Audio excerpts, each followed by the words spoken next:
শুরু করুন মিতা। আমি পেছন থেকেই বলছি, আমার মা খুব সুন্দরী ছিলেন, বয়স খুব কম ছিল, 10-11 বছর হবে। তো মা সংসার ব্যাপারে কিছু বুঝতো না। তো বাবার একটু আমার মার সাথে রাগারাগি ছিল না, দাদাকে খুব ইয়ে করতো যে তুমি কেন আমাকে এত ছোট একটা মেয়ে বিয়ে দিয়েছো যে সংসার ব্যাপারে কিছু বুঝে না। তো এরকম করে বাবা বিয়ের কিছুদিন পরেই চলে গেছে। পরে যাই হোক, একটা সময় আমি পেটে আসি আমার মার। তো তখন থেকে আমার বাবা আবার বাড়িতে কম আসতো, ঢাকায় বেশি থাকতো। কি করতেন ঢাকাতে? ঢাকায় তখন সে ওই যে হোটেলে চাকরি করতেন। জি। তারপরে আমি হওয়ার পরে আমার বাবাকে খবর দিয়েছেন দেখার জন্য। তো আসছে উনি, আসার পরে আবার চলে গেছেন। তো বাবা বাড়িতে আসা যাওয়ার খুব গ্যাপ ছিল। তো এটা হয়তো বা আমার মার পছন্দের ছিল না। পরে এক সময় উনি আরেকটা সম্পর্কে জড়িয়ে যান। আপনার বাবা না, আমার মা। আপনার মা আরেকটা সম্পর্কে জড়িয়ে যান? জি। আমি তখন 15 কিংবা 20 দিনের মতো আমার বয়স। ওই সময়টাতে আরেকটা সম্পর্কে জড়িয়ে যায়? জি। ওকে। পরে মা আমাকে রেখেই চলে গেছেন, ওনার সাথে চলে গেছেন। উনি বিয়ে করবে না, উনি মজা করার জন্যই সম্পর্কটা করেছিলেন। তো যখন উনি বিয়ে করছে না, তখন ওই মুহূর্তে সে পরে আমার বাবার কাছে আসছিল। তো আমার বাবা বলতেছে যে আমার অতটুকু ছোট বাচ্চা ফেলে তুমি চলে গেছে, এখন আর আমি তোমাকে নিব না। ওকে। তারপরে উনি ওনার বাবার বাড়ি গিয়েছেন, ওখানে উনি জায়গা পায়নি। তখন উনি কি করবে? তো এই সময় উনি নাকি মানে মেন্টালি অসুস্থ হয়ে পড়েন। তো পরে ওনাকে ওনার বাবা মা এখন আশ্রয় দিতেই হবে, যেহেতু অসুস্থ হয়ে গেছে, কেউ নাই। তো মা এরকম চিকিৎসা অবস্থায় থাকেন। আর আমাকে আমার বাবার বোন ছিল যে ওনার কাছে আমাকে রাখতে দিয়েছেন। আপনার মা যখন মা হলেন সেই সময়টাতে তার বয়সটা কত? তখন তার 15 থেকে 16 বছর। একদমই কিশোরী বয়স। জি। তারপরে আমি আমার ফুপুর কাছেই বড় হয়েছি প্রায় 3 বছর পর্যন্ত। তারপরে আমার ফুপু প্রেগনেন্ট হয়ে যায় অবস্থা। তখন বাবা সেই মুহূর্তে কি করবে? পরে বাবা আমাকে ঢাকায় নিয়ে গেল। ঢাকায় নিয়ে যাওয়ার পরে ছোট্ট একটা বাচ্চা, উনি কাজও করতেছেন, আবার ওখানেই আমাকে রাখার ব্যবস্থা করছেন। তো হচ্ছে না আসলে বিষয়টা। পরে বাবা যেখানে থাকতো সেখানে আরেকটা ইয়েকে পছন্দ হয়, মানে দ্বিতীয়বার ওনাকে বিয়ে করেন। তো এইভাবে বিয়ে দেওয়ার পরে ফার্স্ট ওয়াইফের সাথে কি ডিভোর্স হলো আপনার বাবার? হ্যাঁ, ওটা তো ডিভোর্স। প্রথম স্ত্রীর সাথে ডিভোর্স হয়ে গেল। ওকে। তারপরে তো এখন এই মার সাথেই সম্পর্ক। তারপরে মা আমাকে পালতেছে ভালোই, নিজের মেয়ের মতোই আদর যত্ন করছে। তো একসময় আমার এই মাও প্রেগনেন্ট হয়ে যায়। তারপরে তো ওনারও একটা মেয়ে হয়।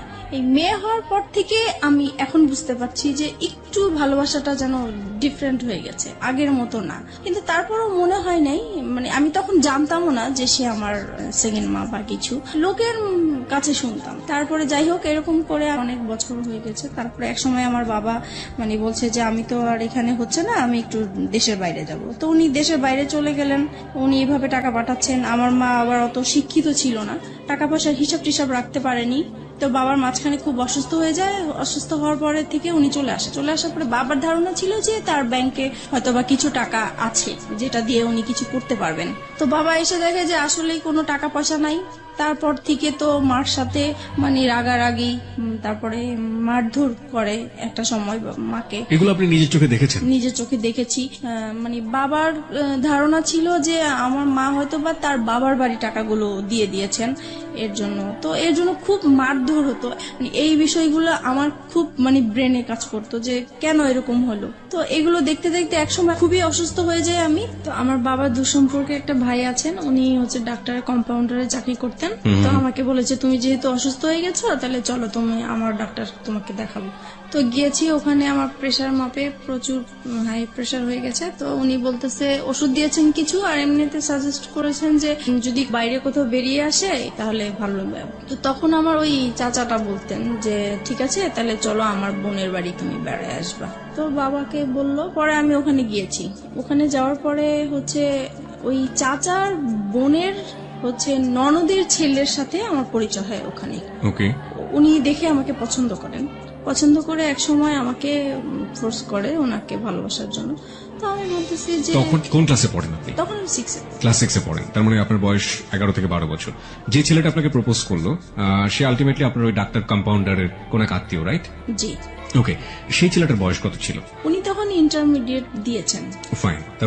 তারপর আমাকে বলতেছে যে তোমাকে আমার খুব পছন্দ হয়েছে, তোমার সাথে আমি ভালোবাসার সম্পর্ক করতে চাই। তখন আমি বলেছি যে আমি তো করব না। তো বলতেছে কেন, তুমি কেন রাজি না? তো আমার ফ্যামিলির যে ব্যাপারগুলো এগুলো নিয়ে তার সাথে ডিসকাস করলাম। তখন সে বলতেছে যে দেখো, আমি তোমাকে পছন্দ হয়েছে, তোমার কি আছে না আছে এগুলো আমার দরকার নেই, তোমার সাথে আমার বিয়ে হবে এটাই হচ্ছে বড় কথা, আর কারো দরকার নেই। তো তখন আমি বললাম যে ঠিক আছে, এটা নিয়ে আমি চিন্তা করব, তারপর আপনাকে জানাবো। তো বলতেছে তুমি তো চলেই যাবা, তাহলে তোমার সাথে আমার যোগাযোগ হবে কিভাবে? তখন পরে ওনার অ্যাড্রেসটা নিয়ে আসলাম আর আমার অ্যাড্রেসটা দিয়ে আসলাম। তারপরে হচ্ছে উনি অনেক দিন পরে আমাকে একটা চিঠি পাঠায়। তো চিঠি পাঠানোর পরে চিঠিটা পড়ে ভালোই লাগলো। পরে আমি এই চিঠিটা নিয়ে অনেক ভাবতে থাকলাম যে লোকটা তো আমাকে মনে হয় সত্যি সত্যি ভালোবাসে, আর যেহেতু আমার এই বাসায় থাকতে ইচ্ছা করে না, বাবা মার ঝগড়াঝাটি, এখন যদি আমি কোথাও চলে যাই এই সংসার থেকে, তাহলে হয়তোবা আমার এই অশান্তিটা হবে না, আমি ভালো থাকবো। ওই কথা চিন্তা করে পরে আমি রাজি হয়ে গেলাম। পরে আমি একটা চিঠি পাঠালাম যে হ্যাঁ আমি রাজি আছি। তো এরকম করে আমাদের প্রায় প্রতি সপ্তাহে 2টার মতো চিঠি আসতো, এরকম দেওয়া নেওয়া হতো। প্রায় 3-4 মাস পরে হঠাৎ আমি আবার পড়াশোনার পাশাপাশি হাতের কাজ শিখতে খুব পছন্দ করতাম। তো আমি বিভিন্ন জায়গায় হাতের কাজ শেখার জন্য যেতাম। তো একদিন আমার এলাকা দিয়ে আমি যাচ্ছি, হঠাৎ তাকে দেখে ফেলি। সেও আমাকে দেখে ডাকছে। তো আমি অবাক হয়ে গেছি। কিছুক্ষণ আমি একদম চুপ ছিলাম যে যেই লোকটাকে আমি সেই চাঁদপুরে দেখে আসছি, সেই লোকটা হঠাৎ করে ঢাকায়, তাও আমার এলাকার মধ্যে কিভাবে আসলো। পরে উনি আমাকে দেখেই বলতেছে যে আমি না তোমার কাছে আসছি। তখন আমি অবাক হয়ে গেলাম যে এত দূর থেকে সে আমার কাছে আসছে। আমি চিঠি পাঠাতাম ঠিক আছে, কিন্তু উনি আসবে সেটা বলেও নাই আমাকে। তো যাই হোক, তখন ওই যে গুলশান পার্কটা ছিল, তো আমাকে সেখানে নিয়ে গেছে। যাই হোক গেলাম, যাওয়ার পরে কথা বললাম। এখন বলতেছে যে আমি তোমাকে তো আমার খুব দেখতে ইচ্ছা করে মাঝে মাঝে, এখন কি করব? তো আমি বলতেছি দেখেন আমার তো আসলে এরকম বাইরে বের হওয়ার অভ্যাস নেই, আর তাছাড়া আমার খুব ভয় লাগে যে কোথায় কেউ দেখে ফেলে কিনা, পরে বাবার কাছে বিচার যাবে, এটা আমার খুব খারাপ লাগবে। তো বলতেছে যে না দেখবে না, তুমি ওইভাবেই আসবে। তো এরকম করে প্রায় 2-3 মাস পর পর আমাদের দেখা হতো। 2-3 মাস পর পর ও ঢাকাতে আসতো ওর বাড়ি থেকে আপনার সাথে দেখা করার জন্য? উদ্দেশ্যটা ছিল আমার সাথে দেখা করার, কিন্তু ওর রিলেটিভ থাকতো ঢাকা, ওখানে আসতো। তো তারপরে একটা সময় ওর রেজাল্ট ভালো হয়। আপনি ঢাকায় কোথায় থাকতেন সেই সময়? আমি ঢাকায় হচ্ছে মহাখালী থাকতাম। মহাখালী থাকতেন। হ্যাঁ, যেটা বলছিলেন যে ওর রেজাল্ট ভালো হয়নি, মানে ইন্টারের রেজাল্ট ভালো হলো নাকি অন্য কোনো পরীক্ষা? না, ইন্টার। ও এইচএসসি তে ভালো করলো না, কি ছিল রেজাল্ট? মানে ফেল করেছে সে। ওকে, ভালো না হওয়া বলতে মানে ফেল করেছে, ভয়াবহ খারাপ। ওকে, তো ফেল করেছে। পরে হচ্ছে তার বাবা খুব চাপ দিল, তো বলতেছে যে তুমি বাড়িতে সারাক্ষণ থেকেও যদি পড়াশোনা ভালো না করো, ওদের দোকান ছিল, তো বলতেছে দোকানেও বসবে, দেন পরীক্ষাটাও দিবে। তো এখন তো ঢাকায় পার্মানেন্টলি চলে আসলো, তো আমাদের প্রায় এরকম দেখা হতো। পরে এই বিষয়টা নিয়ে আমি আমার বাবা মাকে জানাই। বাবা মাকে তো জানানো উচিত, মাকে জানাচ্ছি প্রথমে। পরে মা বলতেছে যে করো, যেটা তোমার ভালো মনে হয় সেটাই করো। আমি চাইবো না যে তুমি এমন কিছু করো যে আমাদের এলাকার মধ্যে একটা নাম আছে, আমি চাই না সেইটা আমাদের খারাপ কিছু আসুক। আপনার মা এটা আপনাকে বললো? জি। ওকে, আপনি মাকে কি বলেছিলেন? বলেছিলাম ও আমাকে পছন্দ করে, আমিও ওকে পছন্দ করি। দুজনেই আপনারা দুজনকে পছন্দ করেন। তারপর আমাদের সম্পর্কটা কন্টিনিউ হতে থাকে। তারপরে একটা সময় আমার বাবা খুব ঝগড়াঝাটি করে, আর ওই একই বিষয়কে কেন্দ্র করে, বিষয় নিয়ে। সেই দিন একদম খুবই খারাপ পর্যায়ে। তখন স্বাভাবিক ভাবেই সন্তানরা মার সাপোর্টই নিয়ে থাকে, তো আমিও মার সাপোর্টে কথা বলতাম। তো এই কথা বলাতে বাবা মানে আমার উপরে খুব বিরক্ত হতো। পরে একটা সময় বলে উঠলো যে তুমি কার জন্য কথা বলছো, তুমি জানো এটা যে তোমার মানা। আমি এতদিন মানুষের কাছে শুনে আসছি, বাবা মার মুখ থেকে কখনোই শুনিনি। তার মানে আপনি আগে জানতেন না যে আপনার আসল মা ইনি না? না, আমি জানতাম, আমি অন্যের মুখ থেকে শুনেছি, কিন্তু তাদের মুখ থেকে কখনো শুনিনি। বাবার মুখ থেকে শুনতে অসম্ভব রকমের খারাপ লাগলো, তাই তো? জি। ওকে, তখন থেকে আমার মানে কথাটা মানে খুব কানে লাগছে যে আসলেই কি এরকম? আমি তো এতদিন মানুষের কাছে শুনেছি, তাহলে তো সত্যি এরকম, তাহলে তো আমার সেই মার সাথে দেখা করা উচিত। তারপরে হচ্ছে আমি সবসময় ভাবতে থাকি যে কিভাবে দেখা করব। তো এক সময় আমাদের একটা নেবার ছিল, উনি এক সময় আমাদের গ্রামের বাড়ির ছিলেন। তো আমারও খুব উৎসাহ হলো যে তাহলে তো ওনার মাধ্যমে দেখা সম্ভব।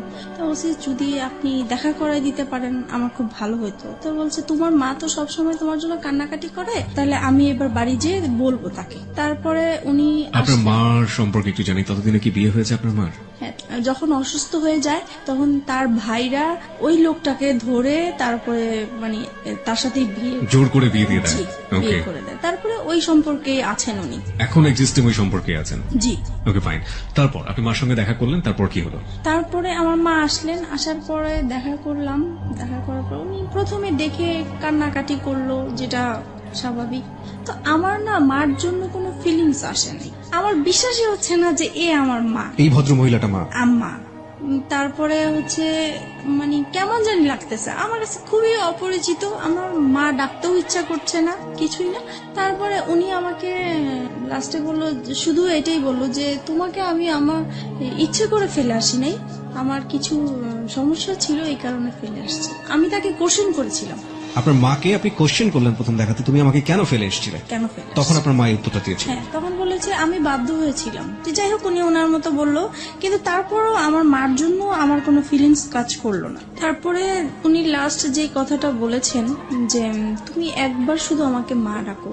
তা আমি অনেক চেষ্টা করেছি কিন্তু পারিনি, ডাকার জন্য পারিনি, কারণ আমি তো তাকে কখনো দেখিই নেই, কিভাবে তাকে মা ডাকবো? হুট করে তো আর মা ডাকা যায় না। তারপরে হোক ডাকিনি, তো আমি বলছি যে আপনার সাথে যদি আমার যোগাযোগ থাকে তাহলে আমি একসময় হয়তো বা আমার মুখ থেকে শুনতে পাবেন, কিন্তু এখন আমি বলতে পারবো না। তারপরে আমি বাসায় চলে আসি।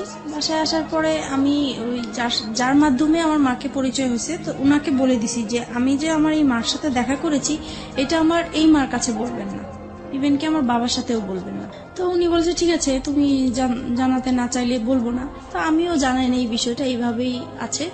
তো আর কখনোই মনে হয় নাই যে আমার মার সাথে আমি দ্বিতীয়বার দেখা করি বা কথা বলি, এরকম কখনোই আমার ফিলিংস আসে নাই। তারপরে একটা সময় বাবার এরকম আরো বেশি জ্বালাচ্ছে, অশান্তি করছে। তারপরে চিন্তা করলাম যে বিয়ে করে ফেলি, তাহলে চলে গেলে আর বাবা মার এই ঝগড়াঝাটি দেখতে হবে না। তখন আপনার বয়স কত? তখন 14-15 হবে। ওই ছেলেটার সাথে এই চিন্তা ভাবনা করছেন? জি। এবং পরিবার থেকে এই ধরনের অশান্তি থেকে বের হয়ে যাওয়ার বের হওয়ার জন্য এই ধরনের প্ল্যান। জি। ওই ছেলেটাকে কি মনে প্রাণে তখন ওই ছেলেটার প্রতি এক ধরনের এফেক্টেড হয়ে যাওয়া, একদম অদ্ভুত রকমের ভালো লাগা, ওকে দেখলে না দেখলে ভালো লাগে না, একেবারে মজে আছেন ওর প্রেমে, এরকম একটা ব্যাপার কি ছিল? এরকম কিছু ছিল, কিন্তু আমার বেশি কাজ করতে হলো যে এখান থেকে আমাকে বের হতে হবে। ওকে, সেটা যে কোনো ভাবেই হোক না কেন। যে কোনো ভাবেই হোক। কেন বেরোতে হবে? কারণ এখানে যে মা বাবা ঝগড়াঝাটি করছে, এগুলো আমি যত দেখছি ততই আমি অসুস্থ হয়ে পড়ছি। যে আপনি চেষ্টা করছিলেন যে কোনো ভাবেই হোক না কেন আপনার এই পরিবার, যে পরিবারে আপনি বড় হয়েছেন, সেই পরিবার থেকে যে কোনো ভাবে বের হয়ে যাওয়া। তারপরে আমি ওকে বললাম বিয়ের কথা। তো সে বলল যে এখন বিয়ে করব, এখন তো আমি নিজের পায়ে এখনো দাঁড়াতেই পারিনি। তো আমি বলছি যে দেখো, এখন আমাকে এখান থেকে বের হতেই হবে। তো সে বলল যে ঠিক আছে, আমি আমার বাবা মাকে বিষয়টা জানাই। তো সে তার বাবা মাকে জানিয়েছে। তো ওনারা প্রথমে রাজি হয়নি, পরে ও একটু রাগারাগি করলো ফ্যামিলিতে। তখন ওর বাবা এক সময় মেনে নিল যে ঠিক আছে, তুমি যেটা বলছো সেটা, তবে আমরা যাব, কথা বলবো ওদের সাথে। তারপরে ততদিনে ও তো ওর বাবার দোকানে বসে কাজ করছে এবং পাশাপাশি পড়াশোনা করছে, ইন্টারমিডিয়েট ফেল করেছে সব গৌরবে, তাই তো? ওকে। তখন তারপরে আমি বললাম যে না, আমি এটা ফ্যামিলিগতভাবে করতে চাচ্ছি না। তখন বলছে কেন?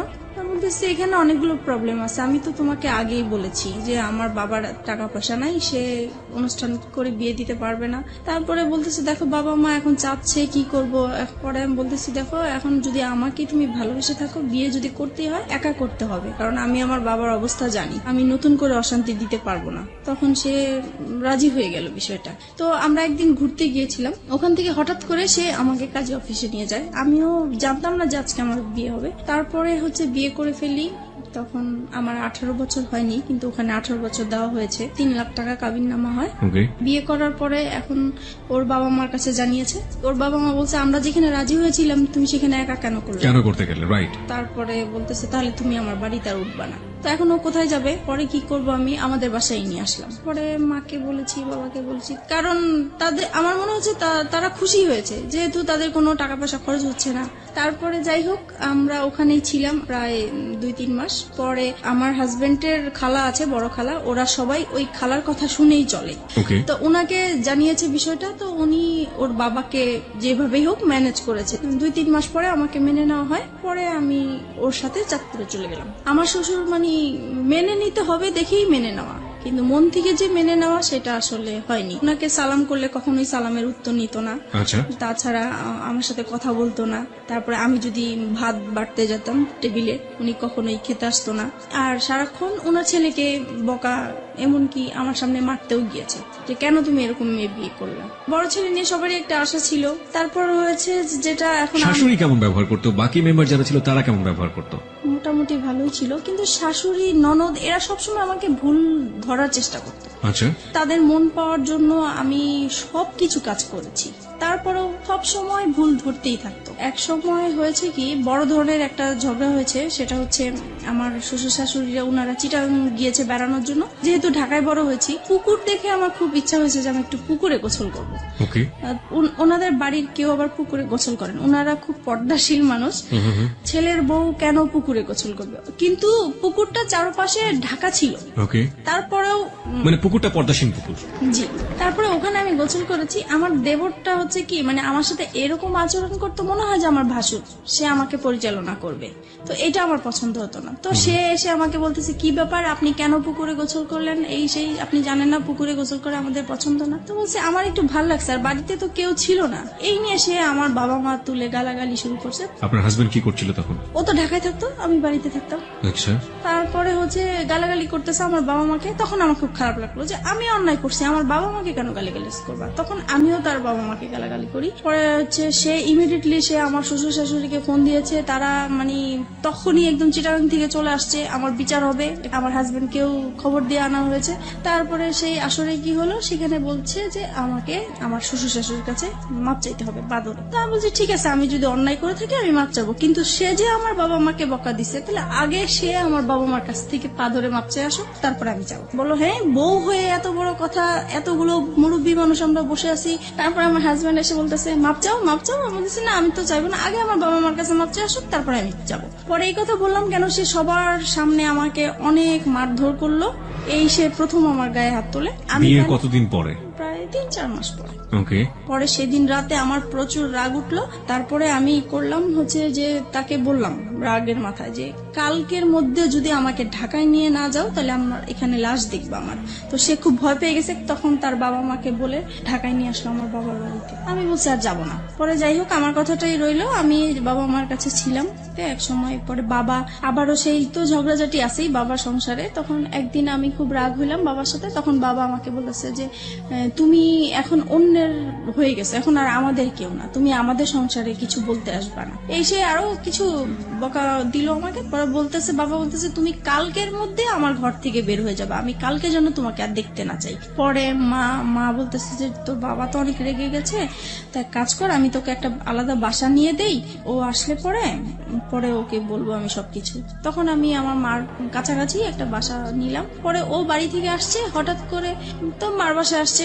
এখন দেখতেছে আমি নাই। তো মাকে জিজ্ঞেস করলো কি ব্যাপার, ও কোথায়? তো বলতেছে ও তো আলাদা বাসা নিয়েছে। তখন তো সে খেপে গেল, হ্যাঁ কেন সে বাসা নিবে? সে তো আমাকে বলেছিল যে তার বাবার বাড়ি অন্তত 2 থেকে 3 বছর থাকবে, তারপরে সে আলাদা কিছু করবে। এখনই সে করলো, আমার তো কিভাবে কি করব আমি। তারপর থেকে মানে আমাদের এতদিন পর্যন্ত মানে ভালোই ছিল, আমাদের সংসার জীবন বলেন, ভালোবাসা সম্পর্ক বলেন, সবকিছুই ভালো ছিল। যে আলাদা বাসা নিলাম, এখন ওর ইনকাম করতে হবে। বাবা মা চাপ দিচ্ছে যে নিজে নিজে বিয়ে করেছো, তারপরে বউকে আবার বাবার বাড়ি রেখে আসছো, তো এটা তো ঠিক হয় নাই। তোমার শ্বশুর বাড়ি থেকে কিছু না পাই, অন্তত বউর সেবাটা তো আমাদের পাওয়া উচিত, তুমি কেন আমাদের বউ সেবা থেকে বঞ্চিত রাখছো? এই তো তার মাথায় একটা প্রেসার আছে। তারপরে এভাবে আমাদের প্রায় 2টা বছর কেটে যায়। বাসার খরচটা কিভাবে আসতো? পরে ও ওর বাবার দোকান থেকে নিয়ে আসতো টাকা পয়সা, প্রতি মাসে মাসে টাকা পয়সাগুলো নিয়ে আসতো? জি। ওকে, এবং এটার জন্য পারিবারিক ভাবে ওকে বিভিন্ন রকমের হ্যাসেল পোহাতে জি হতো? জি। তারপরে আমার বেবি পেটে আসে। তো একটা সময় বুঝতে পারলাম যে আমার বেবি হওয়ার পর থেকে আমার হাজবেন্ডের অ্যাটিটিউড একটু আলাদা হয়ে যাচ্ছে, কি রকম যেন হয়ে যাচ্ছে, খিটখিটে মেজাজ হয়ে যাচ্ছে। তার সব কাজ নিখুঁত হতে হবে এরকম। কি রকম রান্না করলাম, রান্না ভালো হলো না, এটাতে এই লবণ বেশি হলো, হলুদ বেশি হলো, ভাত কেন নরম হলো, এই রকম মানে সামান্য বিষয় নিয়ে মানে ঝগড়াঝাটি হতো আমাদের। মেয়েকে কেন টাইম মতো খাওয়ালাম না। তারপরে একটা সময় যখন এগুলো নিয়ে বাড়তে থাকলো তখন তার আবেগের কথাগুলো আসলো, হ্যাঁ তোমাকে বিয়ে করে আমি কিছুই পাই নাই, আমি অনেক কিছু পেতাম, তোমার যেতে আরো সুন্দর মেয়ে বিয়ে করতে পারতাম, আরো ভালো ফ্যামিলির মেয়ে বিয়ে করতে পারতাম। মানে এইভাবে সে আজে বাজে কথা বলতেই থাকে, বলতেছে আজ পর্যন্ত তো আমার বাবা মাকে তোমরা কোনোদিন ইনভাইট করতে পারো নাই। তখন আমি বলতাম যে এগুলো তো আমি আগে থেকেই তোমাকে বলে ক্লিয়ার করছি। বলেছে তখন তো আমি অন্ধ ছিলাম, আমি এসব বুঝতে পারি নাই, আমার মনে হচ্ছে তুমি আমাকে ব্ল্যাক ম্যাজিক করেছো হয়তোবা। ওই সময়টাতে? জি, ওকে। এরকম কিছু করে আমাকে ফাঁদে ফেলানোর চেষ্টা করেছে, যেহেতু দেখেছো তোমাকে কেউ নিবে না। এভাবেই কাটতে থাকলো সময়। আর সে তখন তো কোনো কাজ করতো না, সারাক্ষণ বাসায় থাকতো। এই জিনিসটা আমার কাছে খুব খারাপ লাগতো যে মানুষের হাজবেন্ডরা কাজ করে, এক সময় বাইরে আসে, বাইরে থেকে বাসায় আসে, আলাদা একটা ফিলিংস কাজ করে। তখন অবশ্য আমি আমার যখন বেবি হবে তখন থেকেই তো আমি বাবা মার কাছেই আছি। পরে এক সময় এটা নিয়ে বাবা মা আমার উপরে রাগ করে যে তুমি এতদিন আমাদের ঝগড়া দেখে তোমরা এরকম করছো, এখন তোমরাও ঝগড়া করতেছো। তখন কি করবো আর, করে একদিন বাবা প্রচুর ঝগড়া করে মার সাথে। তখন আমি বলতেছি কি যে তুমি এরকম ঝগড়া করো না, তোমার জামাই পাশের রুমে থাকে, খারাপ বলে ঝগড়া করো না, যদি ঝগড়া করতে হয় তাহলে এই বাড়িতে আর আসবে না, তুমি অন্য কোথাও চলে যাও। তো বাবার মাইন্ডে খুব লাগছে যে মেয়ে হয়ে আমাকে এই কথাটা বললো। পরে বাবা আমাদেরকে ছেড়ে চলে গেছে, তো ও আলাদা বাসা নিবে এখন। পরে এমন আলাদা বাসা নিবা তো তুমি কি করবা, তুমি কোত্থেকে কি চালাবা? তখন বলতেছে যে আমি একটা দোকানপাট নিব, এখন বাবার থেকে আলাদা হয়ে আসছি, দোকানপাট নিব। তো ঠিক আছে চলো। পরে এই আমরা আমার মেয়ে হওয়ার পরে আলাদা বাসা নিই। সংসারে অশান্তির উপর অশান্তি। তারপরে আমার শ্বশুর শাশুড়ি বলে যে তুমি এখনো সময় আছে, ওকে ছেড়ে দাও, এখনো তোমাকে আমরা ভালো জায়গায় বিয়ে দিতে পারবো, এই সেই এগুলো আছে। আর তাছাড়া ও সবসময় কি অন্য মেয়েদের প্রতি একটা আকৃষ্টিত থাকতো, যে কোনো সুন্দর মেয়ে থাকলে বলতো, আমার সামনেই বলতো যে ওর সাথে যদি আমি একদিন করতে পারতাম আমার সার্থক হতো।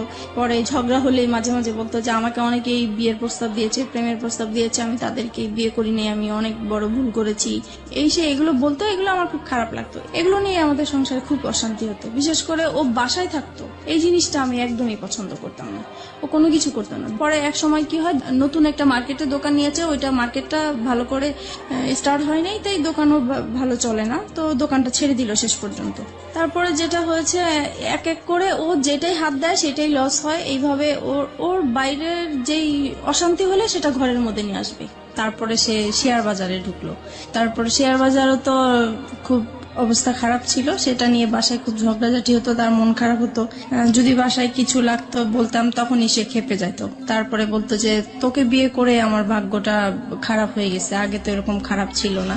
একটা জিনিস যেটা আমি বুঝতে পারছি মিতা, সেটা হচ্ছে যে ভেরি ক্রিটিক্যাল মোমেন্ট যাচ্ছে আপনাদের সংসারে, জি। অভাব-অনটন রয়েছে, মনোমালিন্য আসছে, কিছুদিন পর পরই ঝগড়াঝাটি হচ্ছে, এবং বয়স তো দুজনের কমই আছে, গাইডেন্স করার মতো কেউ নেই ওখানে, এবং একের পর এক ভুলের জন্ম হচ্ছে, তাই তো? ওকে, তারপরে যেটা হচ্ছে, আর আরেকটা জিনিস, ওর আর আমার ঝগড়াঝাটি হলে মারামারি হয়, ঠিক আছে, ও আমাকে বকে, আমি ওকে বকি, কিন্তু আমার কথা হলো যে আমরা ঝগড়াঝাটি করবো সেটা আমাদের ভিতরেই থাকবে। ও কি করে, সাথে সাথে ওর বাবা মাকে ফোন দিয়ে দিবে যে এরকম এরকম হচ্ছে, ওর সাথে আর আমার হচ্ছে না, তোমরা কি করবা, এসে করো, এই আর কি। এটা নিয়ে অশান্তি থাকে। তারপরে আমি যদি কম্প্রোমাইজের জায়গাতে আছি, লাইক একটা যেটা হচ্ছে যে এক হাতে তো কখনো তালি বাজে না। আপনি একটু আগেই বললেন যে আপনিও ঝগড়া করতেন, ও করতো, দুজনে মিলেই ঝগড়া হতো, কিন্তু কথা হচ্ছে যে যদি কম্প্রোমাইজের জায়গাতে আসি, যে সফট হওয়া, আগে থেকে একটু কম্প্রোমাইজ করে নেয়া, পরিস্থিতিটাকে শান্ত করা, সেই কাজটা সবচেয়ে বেশি কে করতো? কেউ করতাম না, মানে আপনি হয়ে যেত।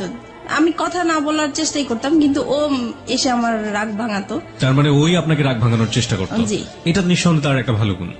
কারণ রাগ করাটা খুব সহজ, কিন্তু রাগ ভাঙানো কিন্তু খুবই খুবই কঠিন একটা ব্যাপার, এবং সেটা নিজেকে স্যাক্রিফাইস করে চেষ্টাটা যারা করে, আমি মনে হয় যে এটা একটা স্পেশাল গুণ তাদের। ওকে, তারপরে আমি কথায় কথায় ওকে বলতাম যে তুমি আমাকে ডিভোর্স দাও। ও ডিভোর্স দিতে চাইতো না, তো সেজন্য ওর বাবা আমাকে বলছে, তখন বলছে যে ঠিক আছে তুমি আরেকটা বেবি নাও, তাহলে 2টা বেবি হয়ে গেলে ও ব্যস্ত থাকবে, তখন আর কোথাও যাওয়ার কথাও বলবে না। তো সেই হিসাবে আমাদের আরেকটা বেবি হয়। আমার ইচ্ছা ছিল না বেবিটা নেওয়ার, ওর ইচ্ছাতেই বেবিটা নেওয়া হলো। ওর মামার বাসা পাশে ছিল, ওর মামার বাসাতে আমরা হসপিটাল থেকে এসে সরাসরি মামার বাসায় উঠলাম। আমার বোন তখন এসএসসি পরীক্ষা দিচ্ছে, মাঝখানে ওর কিছু গ্যাপ ছিল, তো সেই গ্যাপের মাঝে আমার কাছে আসছে। আবার অনেক গেস্টও আসছে, জায়গা ছিল না। তো আমার হাজবেন্ড বলতেছে কি যে এখানে তো জায়গা নেই, ওকে নিয়ে আমি আমাদের বাসায় চলে যাব। কথা ছিল খাওয়া দাওয়া করে সবাইকে নিয়ে যাবে, কিন্তু সে আমার বোনকে খাইয়ে টাইয়ে নিয়ে আগেই চলে গেছে। তারপর যাই হোক এরকম গিয়েছে, হঠাৎ করে সে আর কি মানে আমার বোনের সাথে সে একটা অনৈতিক কাজ করতে গিয়েছিল। সেটা আমি বুঝতে পারি নাই, আমি 3 মাস পর জানতে পেরেছি। আপনি 3 মাস পরে এটা জানতে পারেন? জি। কিভাবে জানতে পারেন? আমি মানে ও আসতো না তো, গ্যাপ ছিল, তখন আমি জিজ্ঞেস করছি কি ব্যাপার, ও আমার বাসায় আসে না কেন? আমি তো এরকম কিছু করি না যে ও আসা বন্ধ করে দিবে। তখন মা বলতেছে যে ও আর যাবে না তোমাদের বাসায়। তখন আমি বললাম যে কেন যাবে না? তখন সে কথাই বললো আর কি। তার মানে আপনার বোন গিয়ে আপনার মাকে বলেছিল এবং পরবর্তীতে আপনার মা আপনি জিজ্ঞেস করার প্রেক্ষাপটে আপনাকে এটা জি, বলেছিল। এই যে ঘটনাটা যখন আপনার হাজবেন্ড এরকম কাজ করলো, তখন আপনাদের সাথে মানসিক যে সম্পর্ক হাজবেন্ড ওয়াইফের মধ্যে, সেই সম্পর্ক কি অবস্থায় ছিল? তখন তো খারাপ ছিল, খুব খারাপ অবস্থায় ছিল। জি। ওকে, তারপর? তারপরে এটা জানার পরে আমি ওকে প্রশ্ন করলাম যে তুমি এরকম কিছু করেছো কিনা? তো সে বলতেছে যে না, আমি এরকম কিছুই করি নাই। তারপরে সে উল্টা আমাদেরকে বলতেছে যে তোমার মা তোমার বোনের নামে আমি মানহানি মামলা করব, কেন তোমরা আমার নামে এরকম কিছু করেছো? তখন আমি মানে অবাক হয়ে গেলাম যে সে অন্যায়টা করলো, তারপরও স্বীকার করতেছে না। আর আমার মা বোন কখনোই মিথ্যা বলবে না, আর নিজের মান সম্মান নিয়ে তো কখনোই মিথ্যা বলার প্রশ্নই আসে না। তারপর এক সময় আমি আত্মহত্যা করার চেষ্টা করলাম, মানে বাসা থেকে বের হয়ে যাচ্ছি, রাগ হয়ে যে তার সাথে আমি আর থাকবো না, সে এরকম একটা কাজ করতে পারলো। তারপরে আমি যখন বাসা থেকে বের হয়ে যাচ্ছিলাম তখন সে আমার হাতে পায়ে ধরে মাপ চাইলো, বলতেছে সরি আমার ভুল হয়ে গেছে, আমি আর এরকম কিছু করব না, কিন্তু তুমি কাউকে বলো না, আমার আত্মীয় স্বজন কাউকেই বলবা না তুমি। তারপরে যাই হোক আমি আবারও সংসার এইভাবেই করতে থাকলাম। তো কিন্তু আমি যতই মানে চেষ্টা করতেছি সংসার করার জন্য, যতই অশান্তি হোক না কেন, কিন্তু সে একের পর এক ঝগড়াঝাটি অশান্তি আছে। আমার পরে লাস্টের দিক দিয়ে আর ভাল লাগলো না, প্রচুর মারামারি হতো আমাদের। আপনিও মারতেন? আমিও মারতাম, দুজন মিলে মারামারি করতেন? জি। ওকে। তারপরে এরকম অশান্তি ভাল লাগতো না, মন সবসময় খারাপ থাকতো। তাছাড়া মানে আর আমার ও খুব বেশি যন্ত্রণা করতো, আমি নাকি বেশি ঘুমাই, আমি খুব অলস, ঘরে কাজ করতে চাই না, ঘুমালে উঠতে চাই না। তারপরে টিভি দেখি আমি খুব বেশি, আমার খুব বাজে অভ্যাস, আমার জন্য আমার সন্তানরাও নষ্ট হয়ে যাচ্ছে, এগুলো নিয়ে খুব। আপনারা যে মারামারি করতেন আপনাদের ছেলে মেয়েদের সামনেই মারামারি করতেন? হ্যাঁ, সামনেই করতাম। ওরা খুব ভয় পেত, কান্নাকাটি করতো, কিন্তু কিছু করার ছিল না, হয়ে যেত। ফিরে যাচ্ছি মিতার কাছে। মিতা, তারপর কি হলো? পরে এক সময় রোজার ঈদ সামনে আসলো, ঈদের শপিং করা নিয়ে আবার আমাদের খুব ঝগড়া হলো, মাঝখানে মারামারি এইরকমই। আর সে সব সময় ঈদের সময় সে বাড়িতে যায় ঈদ করে, আর আমি বাচ্চাদেরকে নিয়ে ঢাকায় ঈদ করি। আমি বাড়িতে যেতে চাই না, বাচ্চারাও বাড়িতে যেতে চায় না, তাই আমাদের আর যাওয়া হয় না। কিন্তু সে তার বাবা মার সাথে ঈদ করবে, সেজন্য প্রত্যেকটা ঈদই সে তার বাবা মার সাথেই করে। আমরা বেশি দামি দামি জিনিস চাই, আগে কম দামি জিনিস পড়েছি, এখন কেন উপরের দিকে নজর আমার, এইভাবে ঝগড়াঝাটি হয়। তারপর সে বাড়িতে চলে যায়। অশান্তির জন্য আমি ভাল লাগতো না দেখে তাই একটু হাতের কাজ করা শুরু করেছিলাম। তো হাতের কাজের বিজ্ঞপ্তি দিয়েছিলাম, বিজ্ঞপ্তির জন্য আমার মোবাইল নাম্বারটা শো করা হয়েছিল একটা কাগজে, লিফলেট। জি। তারপরে ওগুলা শেখানোর জন্য নাম্বার দিয়েছিলাম। তো আমি ভাবছি ওখান থেকে হয়তোবা ফোন টোন এসছে, তো রিসিভ করেছি। একটা লোক আর কি এরকম দুষ্টামি করতেছে, কথা বলতেছে। তো আমি বলছি আপনি কিসের জন্য ফোন করেছেন? বলতেছে এমনি আমার ভালো লেগেছে তাই ফোন করছি। তো আমি পরে ফোনটা রেখে দিছি, আমি আর কথা বলি নাই। তো উনি প্রায় এরকম 2-3 দিন ফোন দিত। তারপরে এক সময় বলতেছে যে আসলে আমি আপনার সাথে ফ্রেন্ডশিপ করতে চাই। সেই সময় কি আমার তো মন মেজাজ খারাপ ছিল, ভালো লাগতো না। তখন কেন জানি হঠাৎ করে মনে হয়েছে যে সে শুধু ফ্রেন্ডশিপ করতে চায়, কথাই বলতে চায়, তাই কথা বললে সমস্যা কি? সপ্তাহখানিক কথা বলেছি পরে একদিন সে আমাকে বলতেছে কি যে আপনাকে আমি দেখতে চাই একটু। যাই হোক আমরা রাজি হয়েছি দেখা করার জন্য, দেখা করতে গিয়েছে আমার বাসায়। এক সপ্তাহের মধ্যে আপনি রাজি হয়ে গেলেন? জি। তারপরে দেখা করলাম। পরে সে আমাকে মানে একটা কথা বললো যে আচ্ছা আমরা তো ফ্রেন্ডশিপ আছি, আমরা কি ফ্রেন্ডশিপের বাইরে অন্য কিছু করতে পারি? তো আমি বলছি কিরকম? বলতেছে যা হয় আর কি। তো আমি বুঝতে পারছি উনি খারাপ কিছু ইঙ্গিত দিয়েছে আমাকে। তো আমি বলছি না, এটা আমার পক্ষে সম্ভব না। তারপর এই বলে আমি পরে ওখান থেকে তার সাথে আমার সম্পর্ক শেষ হয়ে গিয়েছে। Fine, let me no one thing, আপনার সম্পর্কে উনি কতটুকু জানতেন? আপনার যে 2 সন্তান হ্যাঁ, আছে? আমি সবই বলেছি, আমাদের কথা এগুলোই হতো, আমার সংসারে কি হয়েছে না হয়েছে, আমার কিভাবে বিয়ে হয়েছে। আপনি সবকিছুই এক সপ্তাহের মধ্যে তাকে শেয়ার করে দিয়েছেন? জি। মানে আমার তো কখনোই ফ্রেন্ড ছিল না, তাই প্রথম তাকে পেয়েছি, ফ্রেন্ডশিপ যেহেতু করে ফেলেছি সেজন্য আমি আমার কথাগুলো বলেছি, মানে একটু হালকা হওয়ার জন্য বলতে চেয়েছিলাম। Okay fine. এবং এটা জানার পরে সে আপনাকে ফার্স্ট দেখা হতে সে আপনাকে ধরনের একটা অফার করলো? জি। তারপরে আমার কাছে খুব খারাপ লাগলো বিষয়টা যে আমি তাকে তো সবকিছু আমি তাকে বলেছি, সে কেন আমাকে এই ধরনের প্রস্তাব দিবে। পরে আমি আর তার সাথে কথা বলি নাই। পরে সে ফোন দিত আমাকে, প্রায় আমি রিসিভ করতাম না। পরে অনেক ডিস্টার্ব করতো দেখে পরে একদিন রিসিভ করে বলতেছে আপনি আমাকে আর ফোন দিবেন না, আপনার সাথে আমি আর কথা বলতে চাই না। তো যাই হোক এখানে স্টপ হয়ে গেল। এটা তার খুব মাইন্ডে লাগলো যে আমি তাকে এইভাবে ইগনোর করলাম। তারপরে সে আমার নাম্বারটাই তার ফ্রেন্ডকে দিল, আমি এটা জানতাম না যে তার ফ্রেন্ড। প্রায় 1-2 মাস পরে আমাকে আবার একটা রং নাম্বার থেকে ফোন আসছে। তো এবার ভাবছি যে আর কোনো ফোন ধরবো না, কারণ রং নাম্বারে আসলে সবাই ভালো থাকে না। পরে ওই নাম্বারটা থেকে প্রায় ফোন টোন আসে, তারপরে এত ফোন আসে নিশ্চয়ই আমার কোনো কাস্টমার হতে পারে বা কিছু, ধরি। তো সেই একই রকম কথাবার্তা বলতেছে, ওনার পরিচয় দিল। তারপরে আমি কথা বলতে শুরু করলাম। পরে বলল যে আসলে আপনি কি চান, আমি ওনাকে জিজ্ঞেস করলাম। তো উনি বলতেছে আসলে আপনার সাথে আমি ফ্রেন্ডশিপ করতে চাই। আমি বলছি যে না, আমি কারোর সাথে ফ্রেন্ডশিপ করবো না, আপনি ভুল জায়গায় ফোন দিয়েছেন। প্রায় 3 মাস পরে উনি আবার ফোন দিয়েছে। তো সেই সময় তো আর আমার নাম্বারটা মনে ছিল না, আমি বুঝতেও পারি নাই যে উনি ফোন দিয়েছেন। তারপরে উনি বলতেছে দেখেন আসলে আমি আপনার কাছে কিছুই চাই না, আমিও নিজে খুব মানসিক অবস্থা খুব খারাপ, তাই আমি চাই আপনার সাথে একটু ফ্রেন্ডশিপ করার জন্য। তো আমি আবারও আমার মনটা জানি কেমন হয়ে গেলাম। তো আমি ভাবলাম ঠিক আছে, দেখি, সবাই তো আর খারাপ হতে পারে না, কথা বলে দেখি। তো এইভাবে ওনার সাথে কথা বলতে বলতে প্রায় 1 সপ্তাহ হয়ে গেছে কথা বলছি। 1 সপ্তাহ পরে ও আবার বাড়ি থেকে চলে আসছে পরে আমি মোবাইলটা অফ করে রাখছি, যে জানি এখন যদি ফোন আসে আমি রিসিভ করলে সমস্যা হবে। তো আমি 2 দিন আমার ফোনটা অফ ছিল। পরে এক সময় ও কাজের জন্য বাইরে যায়, পরে আমি ফোনটা খুলি, খোলার পরে সেই ফোনটা আবার আসে। পরে আমাকে বলতেছে দেখেন আপনি 2 দিন ফোনটা অফ করে রেখেছেন, আমার আসলে খুবই খারাপ লাগতেছে, আমি আপনার প্রেমে পড়ে গেছি, মানে এরকম করে বলতেছে। তো আমার কাছে কেমন জানি বিষয়টা লাগলো। তো আমি আর কিছু বলি নাই, আমি ভাবছি কি হয়তো বা দুষ্টামি করে বলে, অনেকে তো দুষ্টামি করে বলে, সেই রকম হয়তো বা বলে। তারপরে যাই হোক, রাতে আবার ফোন দিয়েছে উনি, এখন তো আপনাকে আমার খুবই দেখতে ইচ্ছা করতেছে, আমার খুবই খারাপ লাগতেছে। তখন আমি বললাম যে দেখেন আমি তো দেখতে সুন্দর না, আর আমাকে দেখলেও আপনার পছন্দ হবে না, আপনি যেহেতু ভার্সিটিতে পড়েন, আপনি খুবই স্মার্ট, আমি আপনার পাশে একদম মানানসই হব না, রাস্তায় দেখলে মানুষ হাসবে, মানে আমি এরকম করে বলতেছি যেন সে মানে আমার দেখার ইচ্ছাটা না জাগে। ওনার নামটা কি ছিল? ওনার নাম রাসেল ছিল। Russell, okay fine. তারপরে হচ্ছে এখন বলতেছে দেখা করব। তো আমি ভাবলাম যে দেখা করব তো, আর আমার এই বিজনেসের কারণে আমার কাঁচামাল আনার জন্য মার্কেটে যেতে হয়। তো আমি বলতেছি তো ঠিক আছে, আমার তো শুক্রবারে শপিং এ যাব আমি, তখন হয়তোবা সেই ইয়েতে আপনি যদি মার্কেট আসেন তাহলে আমি ওখানেই দেখা করতে পারবো। তো উনি রাজি হয়ে গেল। নির্দিষ্ট জায়গা বললাম, ওখানে উনি গাড়ি নিয়ে দাঁড়িয়েছিল আমার জন্য। তারপর ওনাকে দেখে মানে আমি খুব অবাক হয়ে গেলাম যে অনেক সুন্দর লোকটা। উনি আমাকে দেখে হাসতেছে মিটমিট করে। তো আমি জিজ্ঞেস করলাম আপনি কেন হাসতেছেন? বলতেছেন আপনি তো ফোনে অনেক কিছুই বলছেন, আপনি তো অনেক সুন্দর। তো যাই হোক, এভাবে কথা বলতে বলতে পরে উনি বললো আর কি যে ওনার একটা সম্পর্ক, একসাথেই পড়াশোনা করতে একটা মেয়ের সাথে, ওনার সাথে সম্পর্ক নষ্ট হয়ে গিয়েছে, তাই তারপরে উনি ব্যবসা করতো, যে ওনার ব্যবসায় লস খেয়েছে, সবকিছু মিলিয়ে ওনার খুব অশান্তি, মন ভালো না, তাই সেজন্য একটা ফ্রেন্ড চায়। তো আমার সাথে এর জন্য ফ্রেন্ডশিপ করেছে। প্রত্যেক শুক্রবারই আমরা দেখা করতাম ওনার সাথে। তখন আপনি হাজবেন্ডের সাথে থাকতেন? জি। আপনার হাজবেন্ড এগুলো জানতো? কেউই জানতো না। কন্টিনিউয়াসলি আপনি গোপন করে যাচ্ছেন বিষয়গুলো। আপনার হাজবেন্ড কখনো আপনার মোবাইল চেক করতো? না, কখনোই চেক করতো। আচ্ছা, আপনি যে কথাগুলো বলতেন সেই সময়টা থেকে আপনার সন্তানরা আপনার পাশে থাকতো? না, কারণ ওরা তখন, আমার বড় বেবি তখন স্কুলে পড়তো, আর ছোটটা তো একদমই ছোট ছিল। তারপরে আপনি নীরবে নিভৃতে একা তার সাথে কথা বলতেন। জি। প্রিয় শ্রোতা, গ্রাফটা একটু আবিষ্কার করার চেষ্টা করছি, এবং এটা এমন একটি ঘটনা যেটা সমাজে একেবারেই ঘটে না তা না, হ্যাঁ, এবং একেবারে যে হরহামেশা ঘটে তাও না, ঠিক আছে? বাট সন্দেহের জায়গাগুলো একটু পরিষ্কার করার জন্য আসলে প্রশ্নগুলো করে।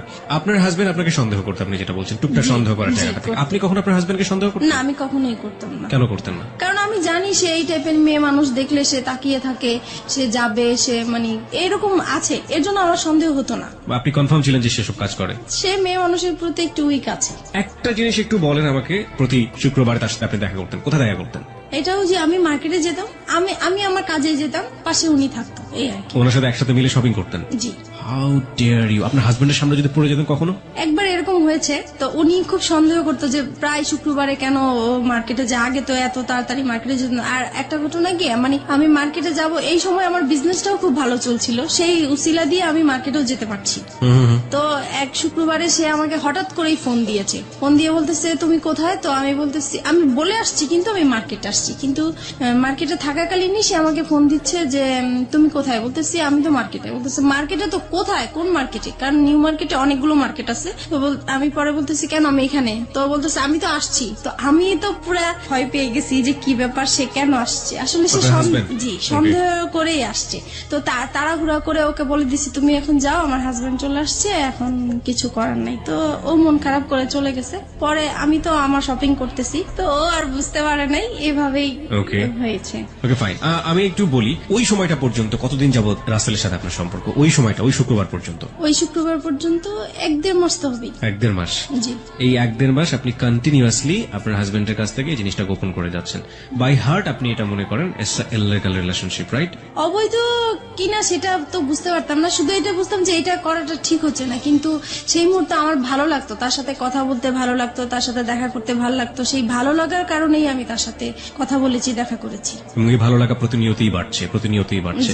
আপনার কখনো মনে হতো না যে আপনি আপনার হাজবেন্ডের প্রতি অন্যায় করছেন ওই সময়টা? না, তখন আমার মনে হতো না, কারণ ও তো সংসারে সবসময় মানে ঝগড়াঝাটি করতো, ওর উপর থেকে আমার মন নষ্ট হয়ে গিয়েছে। এই মানুষটাকে তো আপনি ভালোবেসেছিলেন একটা সময়। ভালোবেসেছিলাম, ওই যে আমার বোনের যে কাজটা করেছিল সেখান থেকে ওর প্রতি আমার একটু অনীহা চলে কিন্তু সে আসছে। ঘটনা, আমি বলছি না যে এটা একটা অপরাধ না, অবশ্যই এটা একটা গূঢ় অপরাধ, কিন্তু সেটার জন্য সে আপনার কাছে ক্ষমা চেয়েছে।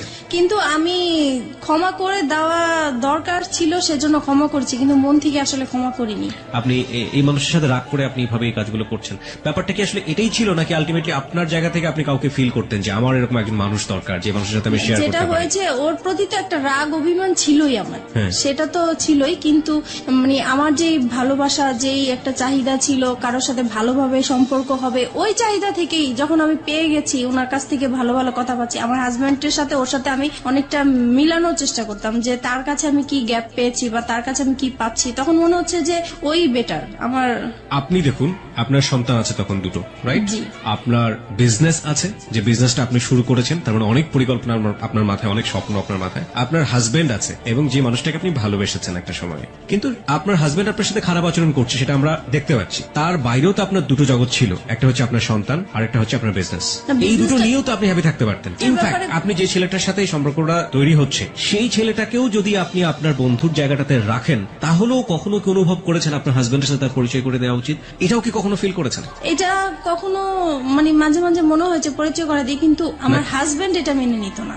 একটা হচ্ছে পারিবারিক সত্তা, যেখানে হাজবেন্ড আছে, সন্তান আছে এবং তার বিজনেস আছে, সে একটা না একটা দিক নিয়ে ব্যস্ত থাকতেই পারে। আরেকটা হচ্ছে মানবিক সত্তা, মনের জায়গাটা, লং টার্ম হাজবেন্ডের সাথে খারাপ রিলেশনশিপ, সেই জায়গাটায় একটা বিশাল রকমের ক্ষত তৈরি হয়েছে, এবং সেই ক্ষতর জায়গাটাতে সে কেউ একজন নক করেছে। সেটা হাজবেন্ড ওয়াইফ রিলেশনশিপের মতো না, কিন্তু একটু ভালো লাগা, একটু অন্যরকম, একটু বন্ধুত্ব, যেটা মন থেকে অবচেতন মনেই ওই ভালো লাগাটার দিকে ধীরে ধীরে ধীরে ধীরে এক ধরনের আষ্টে পৃষ্ঠে জড়িয়ে পড়ার দিকে জড়িয়ে যাচ্ছে।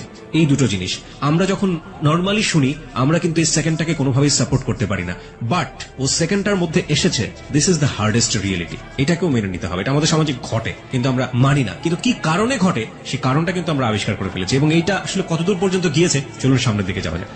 তারপরে যেটা হয়েছে, মানে এভাবেই তো ওর সাথে দেখা করছি, কথা বলছি, তারপরে হঠাৎ একবার খুব ঝগড়াঝাটি হয় আমাদের। বিষয়টা হয় হচ্ছে আমার ওই যে বোনের বিষয়টা নিয়ে। ওই ঘটনার পর থেকে যেটা হয়, আমাদের স্বামী স্ত্রীর যে সম্পর্কটা হয়ে থাকে, সেরকম সম্পর্কতে আমি জড়াতে চাই না, এর জন্য এটা নিয়ে খুব ঝগড়াঝাটি হয়। ও খুব জোর করে আমাকে, আমি রাজি হই না, তারপরে মারামারি হয়, এরকম প্রায়ই হয়। তো একটা সময় হয় কি, যে আমি ঘুমিয়ে থাকি, সে ঘুমন্ত অবস্থায় আমার সাথে এরকম কাজ করে। এই বিষয়টা আমার কাছে খুবই খারাপ লাগে। আমি লক করছি এখানে আপনাকে। একটা হচ্ছে যে এই যে ঘটনাটা আপনাদের মধ্যে একটা বিরোধ তৈরি করলো, একটা স্বামী স্ত্রী নামে স্বামী স্ত্রী, কিন্তু এক ধরনের সম্পর্ক নেই, এই সময় পর্যন্ত রাসেলের সাথে আপনার সম্পর্ক কতদিনের? 2-3 মাস হবে। 2-3 মাস, মানে সময় বাড়ছে। এই সময়টাতে রাসেলের সাথে আপনার কি ধরনের কথোপকথন হতো? ও তো প্রথমেই আপনাকে ফ্রেন্ডশিপের কথা বলেছে, হ্যাঁ, তারপরে ব্যাপারটা কি ফ্রেন্ডশিপে থেকেছে, নাকি ধীরে ধীরে ভালো লাগার জায়গাটায়? না, ভালো লাগা এখনো আসেনি, ফ্রেন্ডশিপই চলছিল। Okay fine. সে সময় বলতাম হচ্ছে আমাদের সংসারে যেগুলো হতো এগুলো বলতাম, মানে ঘরের নিজের উইক পয়েন্ট গুলো সবসময় তাকে বলতেন? জি জি। যেমন হাজবেন্ড আজকে এটা করেছে, আমি আজকে এটা করিনি, এরকম হয়েছে, এরকম হয়েছে। হ্যাঁ, তারপরে আমার ভালো লাগার কথাগুলো বলতাম, বা আমি কি আশা করেছিলাম, কি রকম চেয়েছিলাম, এগুলোই বলতাম। ওকে ওকে, আপনার উইক পয়েন্ট গুলো সবসময় একজন।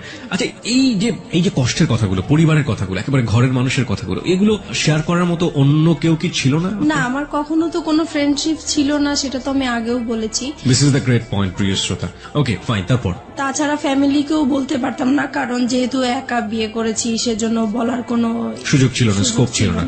তো তারপরে একদিন কি হয়েছে, আমাদের আবারও সেই রকম খুব মারামারি হয়েছে আমাদের সংসারের মাঝে। তখন আমি পরে, সেদিন বৃহস্পতিবার রাতে ছিল এরকম, তারপরে আমি তাকে ফোন দিয়েছিলাম শুক্রবারে। মারামারি হওয়ার পরের দিন ফোন দিয়েছে, দেখো ও আজকে আমাকে অনেক মেরেছে, এরকম আমার আর থাকতে ভাল লাগছে না।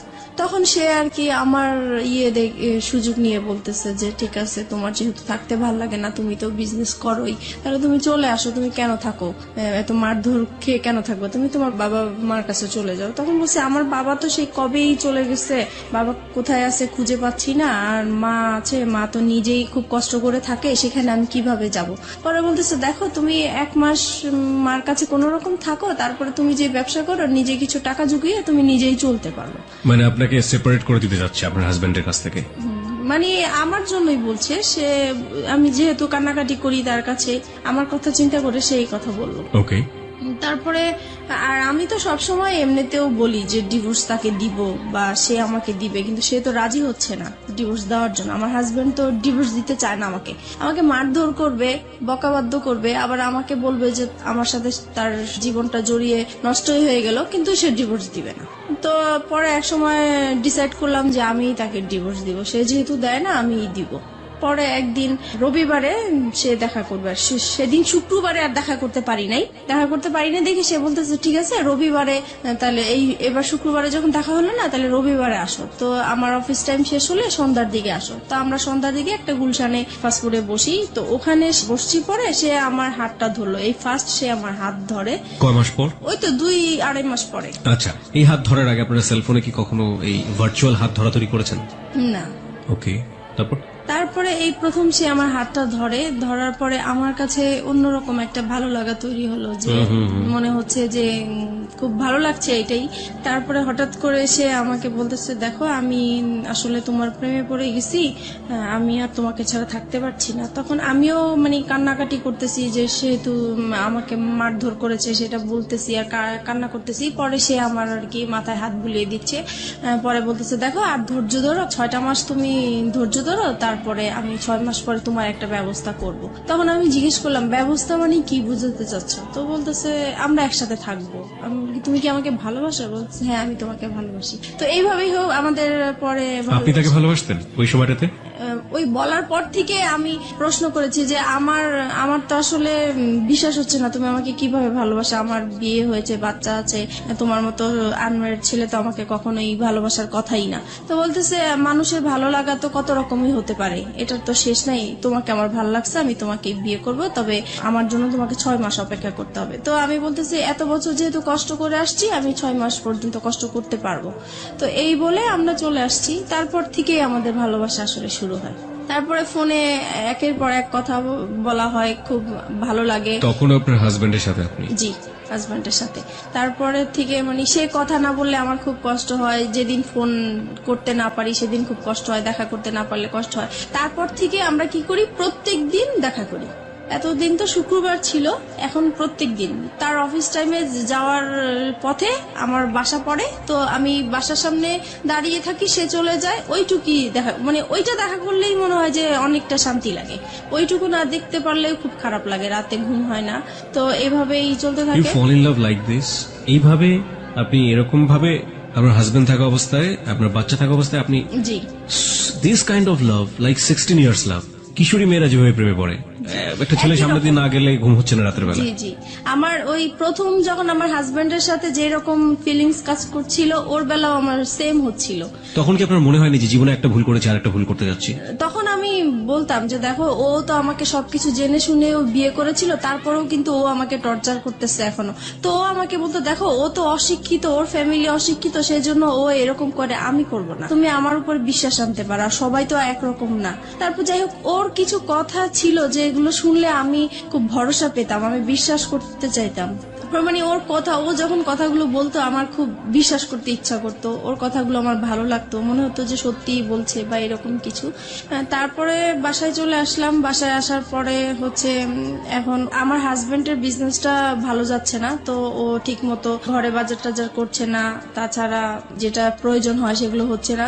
মাঝখানেও বলতেছি কি যে বাসাটা ছেড়ে দিব, বাসাটা এত ভাড়া আমি বয়ে নিতে পারছি না, আমার খুব কষ্ট হচ্ছে, আমি বাসাটা ছেড়ে দিব। তখন আমি বলতেছি এত সুন্দর বাসা, আমরা তো পাওয়া যাবে না, তো এটাই থাকি না, কষ্ট টষ্ট করে থাকি, দরকার হলে আমরা একটা রুম সাবলেট ভাড়া দিই, তবু এখানে থাকি, এখানে সবকিছু ফ্যাসিলিটি ভালো, এখানেই থাকবো। ওর কথা হলো না, এখান থেকে যেতেই হবে, কারণ আমার খুবই সমস্যা। তো যাই হোক, আমার আর ওই জায়গাটা আমি ছাড়তে চাচ্ছিলাম না। কেন? কারণ আমার যে বিজনেসটা ওই জায়গার মধ্যেই, ওখানে আমার খুব ভালো হতো বিজনেসের জন্য।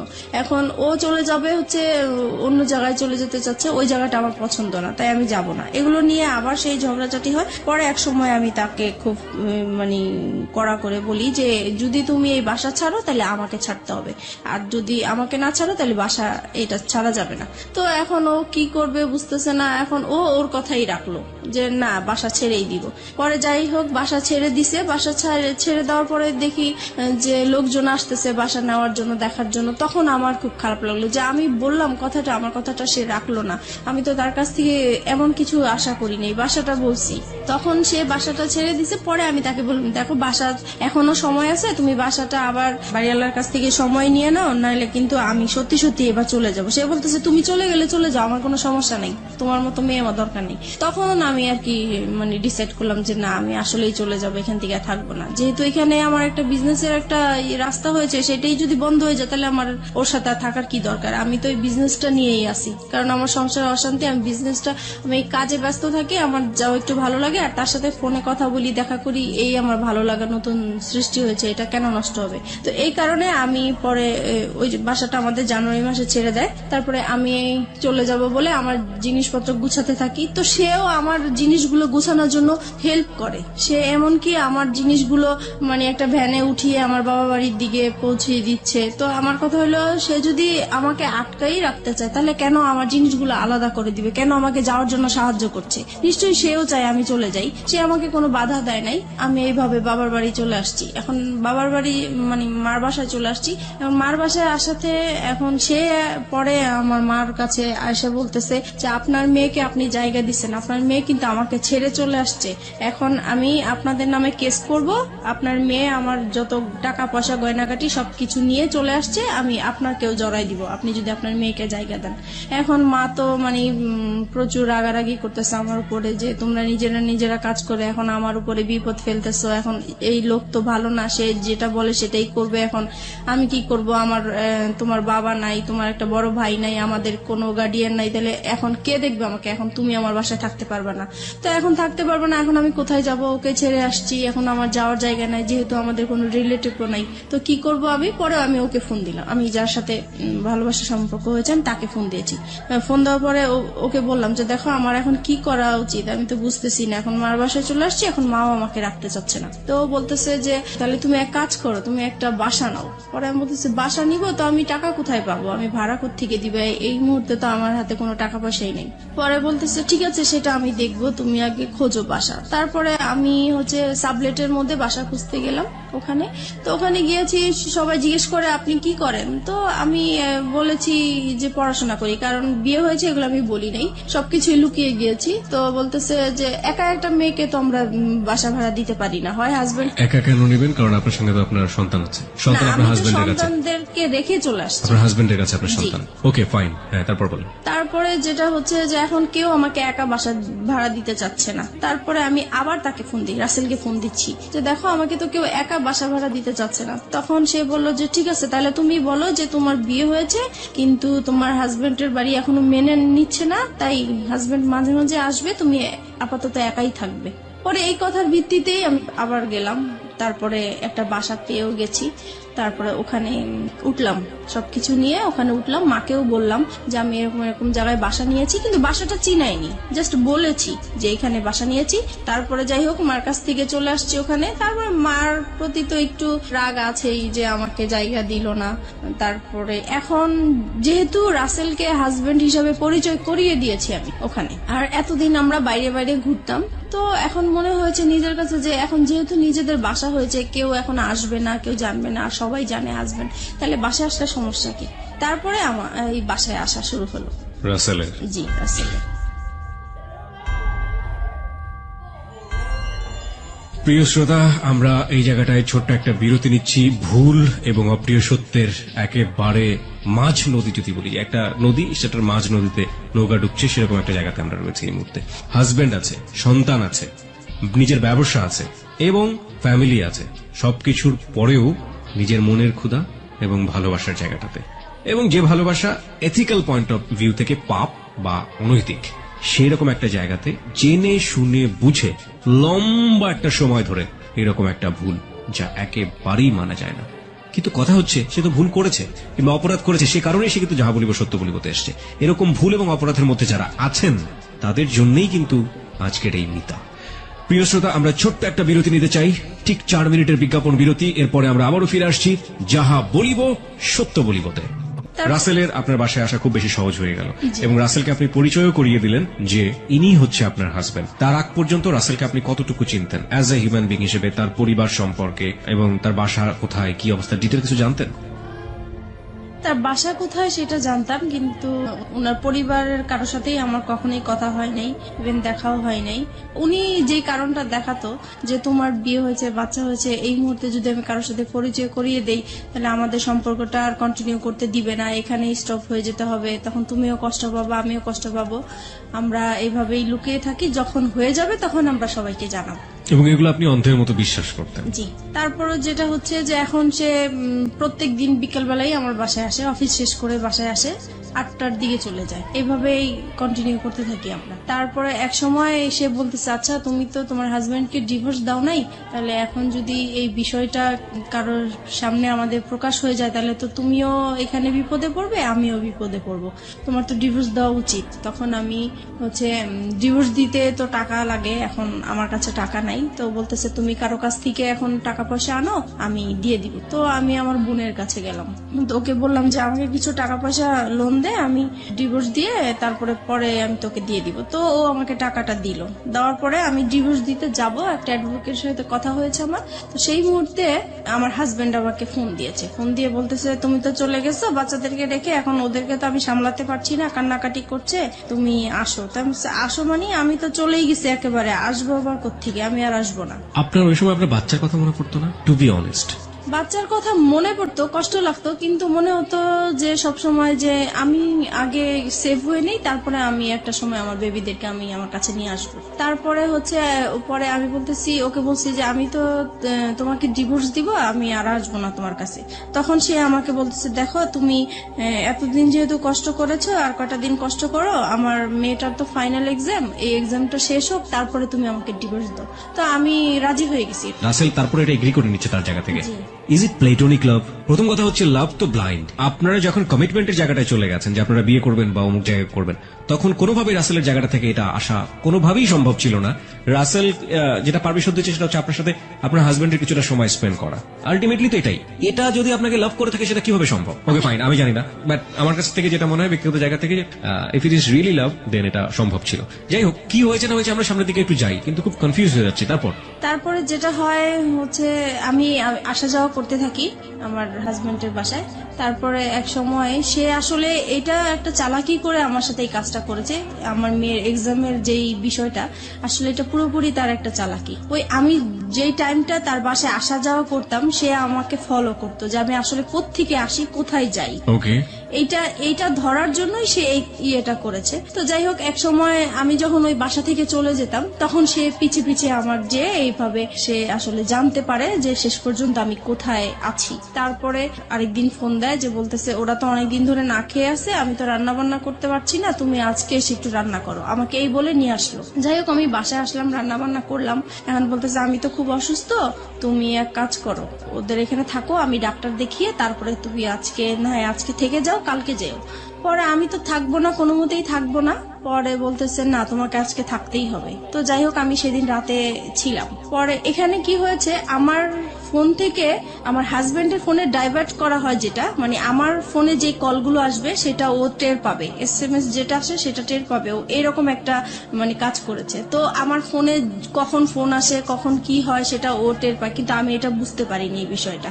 এভাবে আসলে পরে রাসেলের নাম্বার জেনে গেছে ও। ট্র্যাকিং করেছে আপনাকে? জি। তো সেদিন রাতে আমাকে থাকতে বলেছে। তো সেই দিন হচ্ছে ও হসপিটাল থেকে আসছে, আসার পরে আমাকে বলতেছে যে আমার সাথে এখন তোমার ইয়ে করতে হবে, মানে ওকে, সে তার স্বামীর সম্পর্ক হ্যাঁ। অধিকার চেয়েছে। হ্যাঁ। তারপরে আমি বলতেছি যে না, আপনার সাথে তো আমি এটা করব না, কারণ আপনি করে বলা শুরু করেছেন তখন আপনি করেই বলতাম। তারপরে বলতেছি যে না, আমি তো আপনার সাথে এই কাজ করতে পারবো না। তখন বলছে কেন করতে পারবো না, তুমি এখন পর্যন্ত আমার ওয়াইফ। পরে আমি বলেছি যে না, আমি করব না তো করবোই না। এখন করব না দেখে সে আমাকে প্রচুর মারধর করলো, যে মশা মারে যে ব্যাট গুলো আছে সেই ব্যাট দিয়ে আমাকে পুরো ব্যাটটা ভেঙে ফেলে আমার শরীরের উপরে। পরে আমার নখ উল্টে যায়, আমার শরীর থেকে রক্ত পড়তে থাকে টপ টপ করে, অনেক মারলো। তারপরে আমাকে বলতেছে যে তুই কোথায় কি করিস, কোথায় থাকিস, সবকিছুই আমি জানি। নাও কাম টু দ্য পয়েন্ট। এতদিন তুই আমাকে এই আমার সাথে কোনো শারীরিক সম্পর্ক করিসনি, সেটার কারণটা আমি এখন খুঁজে পাইছি। তোর বাইরেই চাহিদা মিটে আসিস, এখন আমি বুঝতে পারছি। আজকের পর থেকে তুই এই ঘর থেকে কোথাও বের হইতে পারবি না, তুই এখানেই থাকবি। আমি তো প্রচুর কান্নাকাটি করতেছি, আমার কান্নাকাটি দেখে আমার বাচ্চারা ভয় পেয়ে গেছে, ওরাও কান্নাকাটি করতেছে। তারপর আমি বলতেছি যে এখন আমাকে যেতে দেন, নাহলে যে কোনো বিপদ হবে। পরে বলতেছে যে না, তোকে আমি যাইতে দিব না, তোকে আমি আটকায় রাখবো। আমার মোবাইল, আমার পার্স সবকিছু লক করে দিয়ে, আমাকে পর্যন্ত লক করে দিয়ে সে কোথায় কোথায় জানি 2 দিন ঘুরে আসলো। আমাকে 2 দিন পর্যন্ত বাসায় লক করে রাখছে। আমি এদিক দিয়ে রাসেলের সাথে যোগাযোগ করতে পারছি না, কারোর সাথে যোগাযোগ করতে পারছি না। পরে 2 দিন পরে আমি বললাম যে আজকে যদি আমাকে বের হইতে না দেন তাহলে যে কোনো বিপদ আপনার হবে। আর আমার মেয়েটা বলতেছে বাবা বাবা মাকে যেতে দাও, আর মাকে মেরো না, মাকে যেতে দাও, মা যেখানে ভালো লাগে মা সেখানেই চলে যাক, তুমি মাকে আর মেরো না। তো আমার মেয়ের কথা শুনে সে আমাকে ছেড়ে দিল। তারপরে আমার মোবাইল, আমার পার্স দিল, আমি চলে আসলাম। চলে আসছি, এই ফাঁকে সে কি করেছে, এই যে 2টা দিন সে যে বাইরে ছিল, সেই 2টা দিন হচ্ছে যে আমি যেই বাসায় ছিলাম সেই বাসায় এসে সে সবকিছু দেখিয়েছে। আমার বাচ্চা আছে, আমার বিয়ে হয়েছে, তার সাথে সবকিছু তাদেরকে দেখিয়ে বলছে যে সে এখন পরকীয়া করে এই লোকটার সাথে এখন থাকতেছে, আপনারা যদি আমাকে হেল্প করেন তাহলে আমি তাদেরকে একসাথে ধরতে চাই। তো আমার যে বাসায় আমি ভাড়া নিয়েছি সেই বাড়িওয়ালার ওই এলাকার কিছু বকাটে ছেলেদেরকে হাতে করেছে। তারপরে হচ্ছে আমি বলতেছে যে ও যখনই আপনার বাসায় আসবে সাথে সাথে আমাকে ফোন দিবেন, আমি চলে আসব। পরে আমি তো বাসায় যাওয়ার পরে সাথে সাথে রাসেলকে ফোন দিলাম যে তাহলে তুমি আসো বিকালে, এসে আমাকে ডিভোর্সের টাকাটা দাও, আমি ওকে ডিভোর্স দিব। তো ও পরে বিকালবেলা আসছে। এই সময় আমার বাড়িওয়ালা কি করছে, আমার হাজবেন্ডকে ফোন দিয়ে দিছে। পরে আমার হাজবেন্ড তো 2 বাচ্চাকে নিয়ে ক্যামেরা নিয়ে চলে আসছে, আমাদের ছবি তুলবে, পেপারে দিবে, এই সেই। তারপরে এই লোকজন আসলো, হুড় হুড় করে আমার বাসায় আসলো। আমি তো পুরো ভয় পেয়ে গেছি। আমি তো তাকে দেখে অবাক যে সে কিভাবে আমার বাসা চিনলো, কিভাবে আসলো। পরে আমাদের 2 জনের মোবাইল ছিল, মোবাইলটা সে হাতে করে নিয়ে গেল, মোবাইল দিল না। তারপরে রাসেলকে সে মারধর করলো। তারপরে বাড়িওয়ালা ছিল, বাড়িওয়ালারা মারধর করলো রাসেলকে, দেন আমাকেও মারধর করলো। পরে আমার মেয়েটা কানাকাটি শুরু করলো যে না, আমার মাকে মেরো না, আমার মাকে মেরো না। পরে আমাকে মারা বন্ধ করছে। রাসেল কি বলছিল এই মুহূর্তে? পরে রাসেলকে জিজ্ঞেস করতেছে তুমি কি একে ভালোবাসো? পরে রাসেল সেই মুহূর্তে বলতেছে হ্যাঁ, আমি ওকে ভালোবাসি। তো বলতেছে যে তুমি জানো না যে ওর হাজবেন্ড আছে, বাচ্চা আছে? পরে রাসেল বলল যে না, আমি তো জানি না তার হাজবেন্ড আছে, বাচ্চা আছে, আমি জানি না। এটা কেমন করে হয়? তুমি তার সাথে হাজবেন্ডের মতো ছিলা, তুমি তার দেখেও তো মানুষ বুঝতে পারে যে তার বিয়ে হয়েছে কিনা, বাচ্চা হয়েছে কিনা। পরে বললো যে হ্যাঁ আমি দেখেছি। তখন বলে এই তো তুমি 2 রকম কথা বলতেছো। পরে বলছে যে যাই হোক হয়েছে, আমি এখন ভালোবাসছি, এখন তুমি কি করতে চাও? পরে বলতেছে যে আমি কিছুই করতে চাই না। এখন ওই আমাদের বাড়িওয়ালার লোকেরা বলতেছে তাইলে তোমার সাথে ওর কি বিয়ে হয়েছে? এখন আমি বলতেছি হ্যাঁ আমাদের বিয়ে হয়েছে। কাদের বিয়ে হয়েছে? আপনার এবং রাসেলের? কারণ আমি এখান থেকে বাঁচার জন্য বলতে চাইছি। আপনি বললেন যে রাসেলের সাথে আপনার বিয়ে হয়ে গেছে, মানে আপনার এক একজন এক এক রকমের কথা বলতেছেন, দিক হারা যাকে বলে। তারপর মানে ওই মুহূর্তে কি বলবো, কি বললে বাঁচতে পারবো, এটা আসলে বুঝতে পারছি। এবং সবকিছু হচ্ছে আপনার ছেলে মেয়েদের সামনে। জি। আপনার মেয়ের বয়স কত তখন? তখন আমার মেয়ের বয়স 9 বছর। কোন ক্লাসে পড়ে? তখন সে KG 1-এ পড়ে। ও তো মোটামুটি বোঝে তাহলে কি হচ্ছে। এবং আপনার ছেলে? আমার ছেলে তখন 2.5 বছরের। তারপরে হচ্ছে রাসেলকে জিজ্ঞেস করতেছে তোমরা কি বিয়ে করেছো? পরে আমি বলছি যে হ্যাঁ আমরা বিয়ে করেছি। তো বলছে বিয়ে করেছো তো কাগজপত্র দেখাও। তো বলছে কাগজপত্র তার সাথে নিয়ে ঘুরি না, কাগজপত্র অন্য জায়গায় আছে, আমরা পরে দেখাতে পারবো। পরে বলতেছে না এখনই দেখাইতে হবে। তো বলছে এখন তো দেখানো সম্ভব না। পরে বললো যে তুমি তোমার হাজবেন্ডকে ডিভোর্স দিছো? আমি বলছি না ডিভোর্স দেইনি। বলে তাহলে এটা কেমন বিয়ে? ডিভোর্স দাও নাই, বিয়ে এটা তো বিয়ে হয়নি আসলে।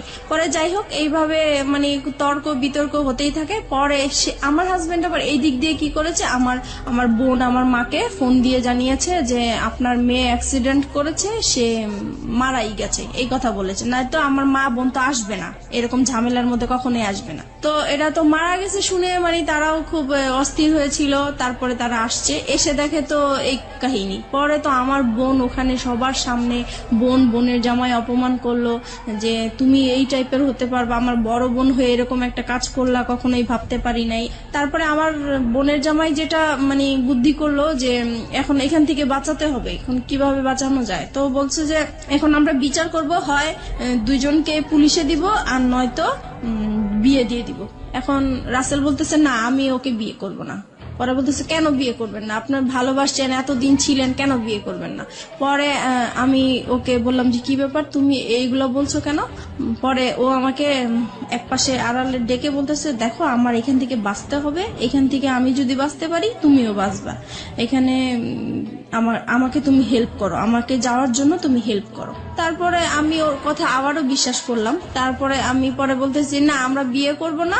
এখন পরে বলতেছি তাহলে আপনি কি করতে চান? আপনি কি আপনার হাজবেন্ডের কাছে ফিরে যেতে চান? আমি বলছি না আমি ওকে বিয়েও করব না, আমি হাজবেন্ডের কাছে ফিরে যাব না। বলে তাহলে কোথায় যাবেন? পরে বলছি কোথায় যাবো সেটা আমার ব্যাপার। যাই হোক এইভাবে পরে আমার ছোট বোনের জামাই বলতেছে আচ্ছা আপনারা ওকে কি করবেন করেন, আমি আমার বোনকে নিয়ে যাই, যেহেতু আমি গার্ডিয়ান না, তার মা আছে, তার মা অসুস্থ হয়ে গেছে, আসতে পারছে না, আমরা যাই বিচার করি না কেন আমরা বিচার করব।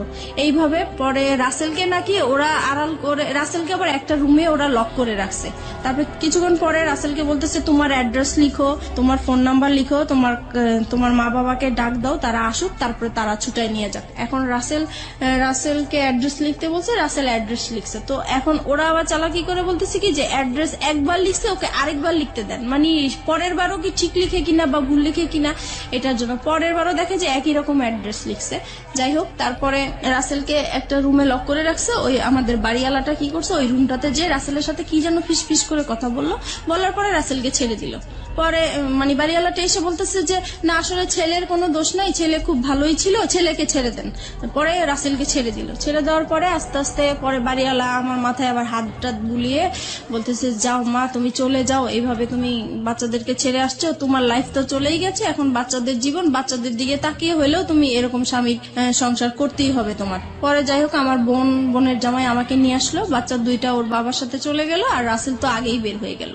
তারপরে আমি আমার মার বাসায় চলে আসলাম। এখন মার বাসায় আসার পরে আমি রাসেলকে ফোন দিলাম, পরপরই আমি রাসেলকে ফোন দিলাম যে দেখো তুমি এরকম কেন করলা, ওখানে তুমি আমাকে চিনোই না, এই না সেই না। তখন সে মানে খুব রাগী হয়ে আমাকে বলতেছে যে দেখো আমি তোমার সাথে এতদিন সম্পর্ক করছি, আমি তোমাকে সত্যিই ভালোবাসছিলাম, কিন্তু তোমার জন্য আমি এত বড় অপমান হবো আমি কখনোই কল্পনা করতে পারি নাই।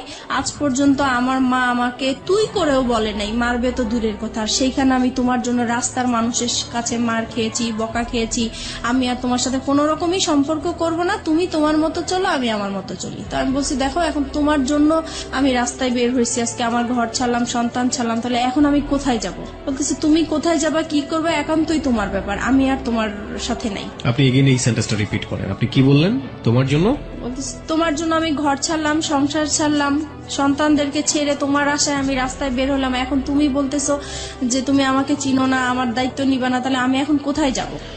আমরা এই সেন্টেন্সটা এখানে দুইবার বলেছি প্রিয় শ্রোতা। This is a very important sentence of this কি বলা যেতে পারে, রিভিল অফ ট্রুথ। আমরা ফিরে যেতে চাই আপনার কাছে আবারও, বলুন। হ্যাঁ তারপরে সে বলতেছে না আমার পক্ষে আর তোমাকে নিয়ে এগিয়ে যাওয়াটা সম্ভব না। তো বলছি যে দেখো যাই কিছু হয়েছে না কেন এটা সব মানুষ করেছে, আমার কাছ থেকে তো তুমি কোনো খারাপ আচরণ পাওনি এই পর্যন্ত। বলছে না পাইনি। আমাকে তাহলে তুমি কেন এরকম করতেছো আমাকে? বলে আমি এত কিছু জানি না, আমি এই কথাটাই শুধু বলবো তোমাকে যে তোমার সাথে আমার আজীবন একটা সম্পর্ক থাকবে, আজীবন কথা হবে, কিন্তু কোনোদিন দেখা হবে না। তোমার কোনো যদি বিপদ হয়, তোমার টাকা পয়সা লাগে, আমি তোমাকে সেই দিকে হেল্প করব, কিন্তু তোমার সাথে আর এখন পর্যন্ত আমি আর কোনো সম্পর্ক রাখতে চাই না, ভালোবাসার কোনো সম্পর্ক রাখতে চাই না, একটা ফ্রেন্ডশিপ হিসাবে যতটুকু করার আমি করব।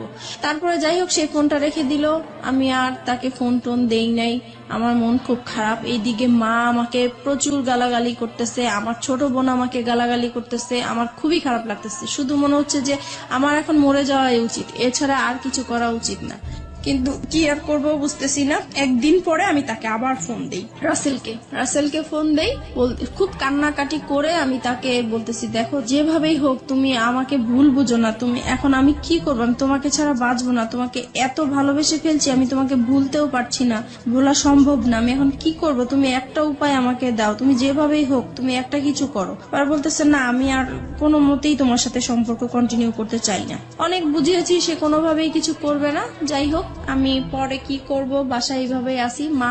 মা আমাকে বলতেছে যে তুমি এখন আমার ঘর থেকে বের হয়ে যাও, তোমার মতো মেয়ে আমার দরকার নাই। যেখানে আমাদের এই এলাকার মধ্যে কোনোদিন কেউ একটা খারাপ কথা বলতে পারে নাই, আজকে তোমার জন্য এলাকা তোমার হাজবেন্ড যখন আইসা বলছে যে তুমি মারা গেছো, আমি রাস্তায় ছিলাম, সেই রাস্তার মধ্যে আমি অজ্ঞান হয়ে পড়ে গেছি, সেখানে মানুষজন জিজ্ঞেস করছে কেন এরকম হয়েছে, সবাই জেনে গেছে, এখন আমি এই মুখ আমি কিভাবে দেখাবো, তোমার জন্য আজকে আমি এত অপমান হলাম, আমি তোমার মতো মেয়ে আমার দরকার নেই, এরকম বললো। পরে এখন আমি ভাবছি কি মার রাগ উঠেছে, হয়তো বা রাগ কমে গেলে পরে ঠিক হয়ে যাবে, কিন্তু না, একদিন দুদিন হয়ে গেল, সে আমার সাথে কোনো কথাও বলে না, আমি খেয়েছি কিনা সেটাও জিজ্ঞেস করে না। পরে আমার কাছে খুবই খারাপ লাগলো।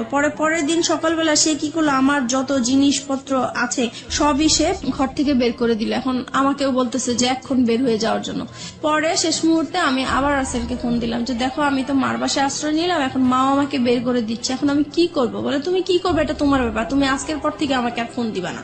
তারপরে এইভাবে এখন আমি কি করব, পরে শেষ পর্যন্ত আমি আমার হাজবেন্ডকে ফোন দিলাম। এখন চিন্তা করলাম যে আমার তো আর কোথাও যাওয়ার জায়গা নাই, এখন আমার সেইখানে ছাড়া আর কোথাও যাওয়ার জায়গা নাই, কি করব এখন? পরে ওকে ফোন দিলাম, ও বলতেছে যে তুমি এখন কি করতে চাও? এখন বলছি যে আমি আপনার সংসারে ফিরে যেতে চাই। বলছে যে ঠিক আছে, তাহলে আসো, তোমার জন্য তো আমার রাস্তা সবসময় খোলা। তখন আমি বলছি যে একটা শর্ত আছে। বলতেছি কি শর্ত? আমি বলছি কি আপনার সাথে আমি মানে যাব, আবার নতুন করে সংসার করব, ঠিক আছে, কিন্তু আমি আপনার সাথে কোনো স্বামী স্ত্রী সম্পর্ক রাখতে পারবো না। পরে বলছে এটা কেমন কথা, মানে হাজবেন্ড ওয়াইফ থাকবো, সবাই জানবে, অথচ তোমার আর আমার মাঝে স্বামী স্ত্রী কোনো সম্পর্কই থাকবে না, এটা তো হবে না। পরে আমি বলছি না, এটা যদি মেনে নেন তাহলে আমি আপনার সংসারে ফিরে যাবো, নাহলে যাবো। পরে সে বললো যে ঠিক আছে, আমি রাজি। এখন সে হুট করে রাজি হয়ে গেল। যাই হোক, আমি যে উকিলের কাছে গিয়েছিলাম ডিভোর্সের জন্য, সেখানে যে আবার ক্যান্সেল করলাম, দুইজনে গেলাম, পরামর্শ নিলাম। উকিল বলল যে তোমরা ভালো হয়ে চলো, যে কোনো বিপদ হলে আমাকে আবার ফোন দিও। এত কিছুর পরও আপনার হাজবেন্ড আপনাকে মানলো, মেনে নিল। এবং এই মেনে নেওয়াটাকে আপনি ওই মুহূর্তে কি হিসেবে দেখেছেন? ওই মুহূর্তে দেখেছি যে না, আসলে সেই ভালো, আমি যত অন্যায় করেছি কিন্তু সে তো আমাকে মেনে এবং আপনি এমন একটা কন্ডিশন তাকে দিলেন যেটা কোনো হাজবেন্ডই কখনোই মানবে না। আপনি সেই কন্ডিশনও সে মেনে নিল এত কিছুর পরে। তারপরে গেলাম। তারপরে যাওয়ার পর থেকে এখন যেটা হয়েছে, যে আগে আমি যত তার কাছ থেকে অবহেলা, অত্যাচার, টর্চারিং যা পেয়েছি, এখন দ্বিগুণ সে বেড়ে গেল। এখন সে কথায় কথায় আমাকে বলে, এতদিন তো তুই বেটা নিয়েছিলি, এখন কেন এই সেই, মানে বিভিন্ন টাইপের খারাপ ভাষায় গালাগালি করে। তারপরে খুব মারধর, আবারও সেই রকম মারধর। আমার মেয়েটা তখন তো বড় হয়ে গেছে, আমি আমার বাচ্চাদেরকে নিয়ে আলাদা ঘুমাই, সে আলাদা রুমে ঘুমায়। তো সেই মুহূর্তে আমার বাচ্চাদের সামনে এসে সে আমাকে খুব জোর জবরদস্ত করে, সে আমাকে খুব মারধর করে, আবারও সেই আগের মতন মারামারি। রুম কয়টা ছিল আপনাদের? একটাই রুম? না, আমাদের রুম ছিল 4টা। বাসা যে বাসায় ভাড়া থাকতেন সে বাসায় 4টা রুম? আপনাদের পার্সোনাল রুম কয়টা টোটাল? আমাদের পার্সোনাল রুম তো একটাই, মানে ওই রুমের মধ্যেই বাচ্চা কাচ্চা এবং আপনারা থাকতেন? না, আমি আমার বাচ্চাদেরকে নিয়ে থাকতাম আর ও আলাদা রুমে থাকতো। তার মানে 2টা রুম ছিল আপনাদের? জি। তাহলে এই যে এই কাজগুলো যখন হয় বা এরকম যখন, তখন বাচ্চা কাচ্চাদের সামনে মারধর কেন করবে, বা বাচ্চা কাচ্চাদের সামনেই কেন এই ডিমান্ড গুলো আসবে? সে মানে আমাকে বলতো তার রুমে যাওয়ার জন্য, আমি যেতাম না, তাই তখন আপনার রুমে চলে আসতো? আমার রুমে চলে আসতো। তারপরে যেটা হয়েছে, মানে এরকম জোর করতো। একটা সময় আমার বাচ্চারা জাগনা থাকতো, তারপরেও সে জোর জবরদস্ত করতো। আমি তাকে এত বলতাম যে দেখেন আমার বাচ্চাগুলো আছে, ওরা তো বুঝতেছে, কেন আপনি ওদের সামনে এরকম করতেছেন? বলতেছে তুই তো খারাপ হয়ে গেছিস, তুই যে খারাপ এটা ওরা জানার দরকার আছে, ওদের বোঝার দরকার আছে, সেই জন্য এরকম করি। তারপরে থেকে কি হতো, আমি রাতে আর ঘুমাতাম না, আমি সারা রাত জেগে থাকতাম। আমার সারাক্ষণ ভয় করতো যে সে কখন আসে, কখন মারধর করে, তাই ঘুমাতাম না। এক সময় সে আমার বালিশ, আমার কাঁথা এগুলো নিয়ে যেত যেন আমি ঘুমাতে না পারতাম। সে মানে ফ্যান বন্ধ করে রাখতো, লাইট জ্বালায় আপনি এরকম রাখতো। ক্রেজি কেন হয়ে গেলেন? আপনি স্বামী হিসেবে তাকে মানছেন, স্বামীর অধিকার তাকে দিচ্ছেন না কেন? কারণ দিচ্ছি না, আমার শুধু এটা মনে হচ্ছে যে তার জন্যই আমি আমার রাসেলকে হারালাম। সেই মুহূর্তে রাসেলকে মানে ভুলতে পারছি না। রাসেলের জন্য আমার খুব কষ্ট হচ্ছে, যেখানে প্রত্যেক দিন আমি রাসেলের সাথে দেখা হয়, একদিন দেখা না হলে আমার খুব কষ্ট হয়। সেই মুহূর্তে তার সাথে আমার কথা হচ্ছে না, দেখা হচ্ছে না, আর সে মানে রাসেল আমার সাথে এরকম বিহেভ করলো একমাত্র তার জন্যই। এটা মনে হয়েছিল আমার তখন সেই মুহূর্তে। চলুন আমরা ফিরে যাই মিতার কাছে। মিতা, যে জায়গাটিতে আমরা ছিলাম, আপনি বলছিলেন যে আপনার হাজবেন্ডের সাথে, তখনও তিনি আপনার হাজবেন্ড, যদিও আপনি মন থেকে মানতে পারেন না, আপনার কাছে ওনার স্বামীর অধিকার চাওয়াটাই স্বাভাবিক, সেটা আপনি দিতে পারতেন না। এবং সেখানে খুব সহজ সরল একটা কথা আপনি বলেছিলেন একটু আগে, যেটা অনেকেই স্বীকার করবেন না। The real hard truth is যে ওই ছেলেটা, যে ছেলেটার সাথে আপনার অ্যাডাল্টারি সম্পর্ক, অ্যাডাল্টারি মানে অনেকেই বুঝবেন বাংলাতে হয়তো পরকীয়া বলে এটাকে, ওই অ্যাডাল্টারি সম্পর্কের এক ধরনের লাভ বলতেছেন আপনি সেটাকে, এবং মনে হতো যে ওই ছেলেটাকে তো সরে যাওয়ার পেছনে এই আমার হাজবেন্ডই দায়ী। তারপর হচ্ছে এরকম জোরাজোরি করতে থাকে। একদিন আমি বলেছিলাম যে আসলে আমার মনটা তো খুব খারাপ, আমার শারীরিক অবস্থা খারাপ, মানসিক অবস্থা খারাপ, এর জন্য হচ্ছে না, আমি একটু সুস্থ হয়ে নেই। তো বলতেছে তো কি করা উচিত? তো আমি বলতেছি তাহলে আমার একটু ডাক্তারের কাছে যাওয়া উচিত, মানসিক ডাক্তারের কাছে যাওয়া উচিত। তো সে বললো ঠিক আছে তাহলে যাও তুমি। পরে আমি পিজি হসপিটালে যাই, ওখানে দেখাই একজন বিশেষজ্ঞকে।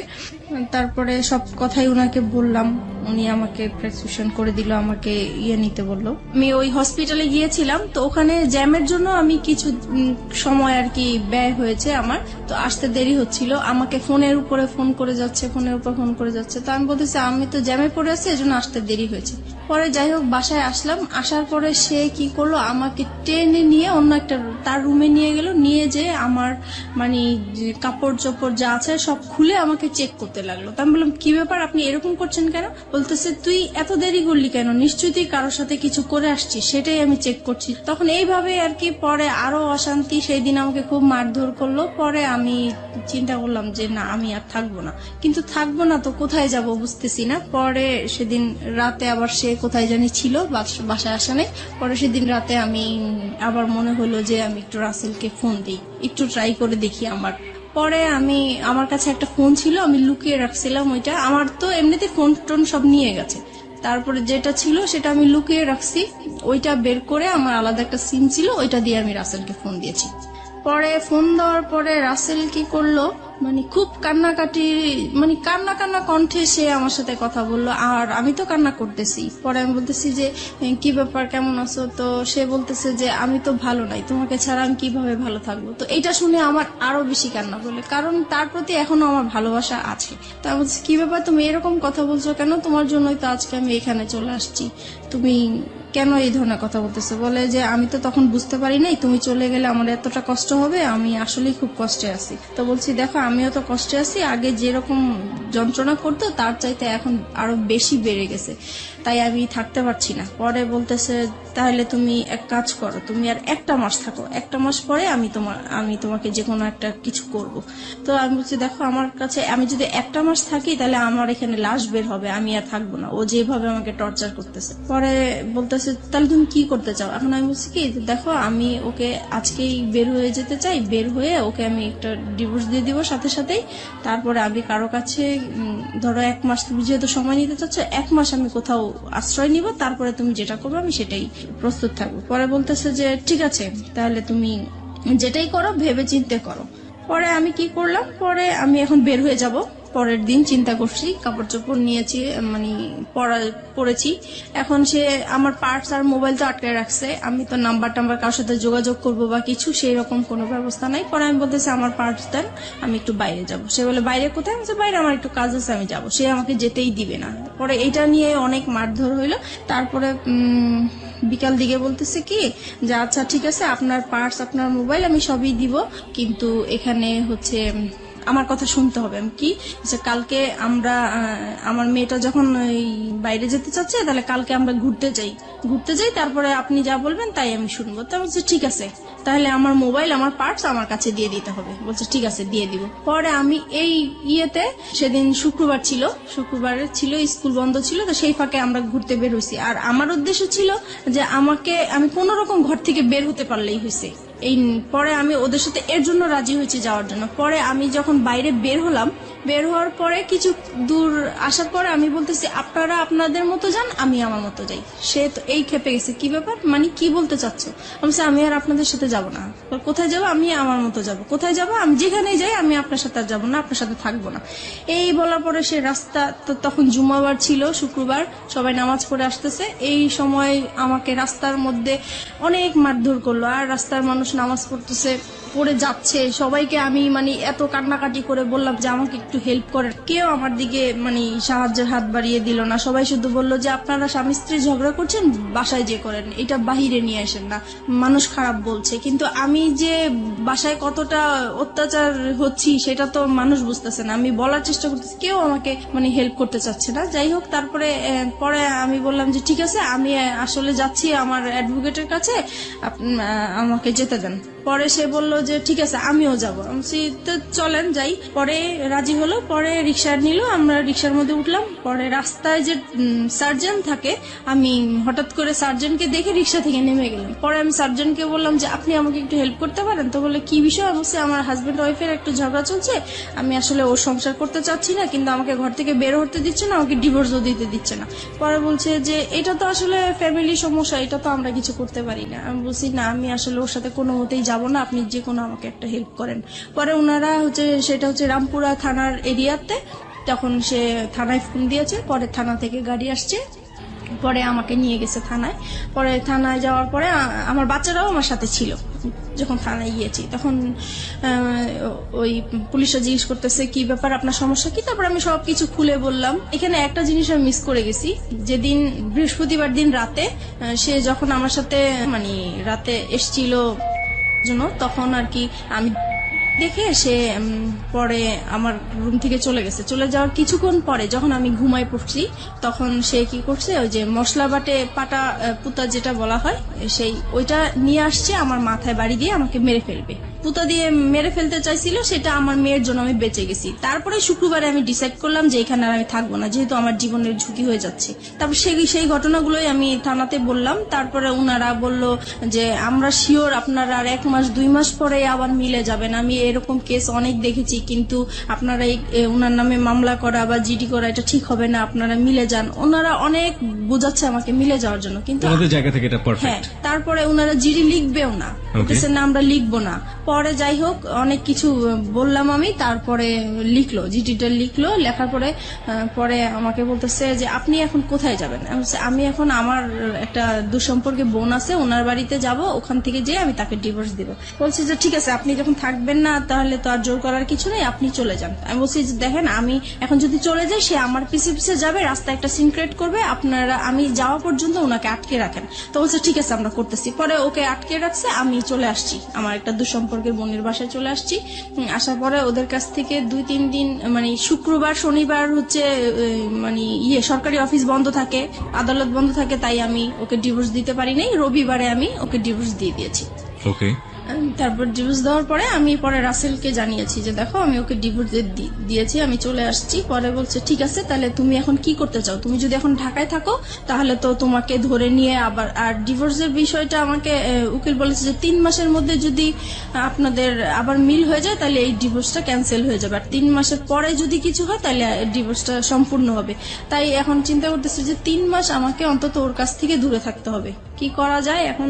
পরে আমি রাসেলকে বললাম যে দেখো, আমি তো আমার এরকম আপন মার সাথে একবার দেখা করেছিলাম, সে বলেছে যে কোনো সময় যদি আমার কাছে আসতে চাও, তুমি একটা অ্যাড্রেস দিয়েছিল, সেই অ্যাড্রেসটা আমার মনে আছে, আমি কি ওইখানে যাবো? তো বলছে ঠিক আছে যাও, আর তোমার মার সাথেও দেখা করে আসো, ভালোই হবে বিষয়টা। তো আমার মার বাড়ি আর দাদা বাড়ি কাছাকাছি ছিল, কিন্তু দাদা বাড়ি আমি যাই নাই, কারণ হচ্ছে যে আমার প্রত্যেকটা কাগজপত্রের মধ্যে আমার দাদা বাড়ির অ্যাড্রেস ছিল। সে ভালো, আমার হাজবেন্ড ভালো করেই জানে যে ওই অ্যাড্রেসটা। আমার চিন্তা ছিল ওখানে গেলে আমাকে খুঁজে বের করে ফেলবে, এরকম কিছু মনে হয়েছিল আমার কাছে, সেজন্য আমি আমার দাদা বাড়ি যাইনি, আমার নানা বাড়িটা খুঁজে বের করছি। খুঁজে বের করার পরে গিয়েছি ওখানে, সবাই আমাকে প্রায় অনেক বছর পরে আমাকে দেখেছে, সবাই ছোট দেখেছে, কেউ চিনতেও পারে নাই। যাই হোক, পরিচয় দেওয়ার পরে সবাই খুব কান্নাকাটি করলো, এত বছর পরে তোমাকে দেখলাম, আমরা আশাও করি নাই। ওখানে ছিলাম, ভালোই ছিলাম কিছুদিন। হঠাৎ করে সে আমাকে মানে কিভাবে জানি জানতে পারলো আমি ওখানে আছি। তারপরে সে আমার নানা বাড়িতে আমাকে খুঁজতে গেল। পরে মানে আপনার হাজবেন্ডের নাম কি ছিল?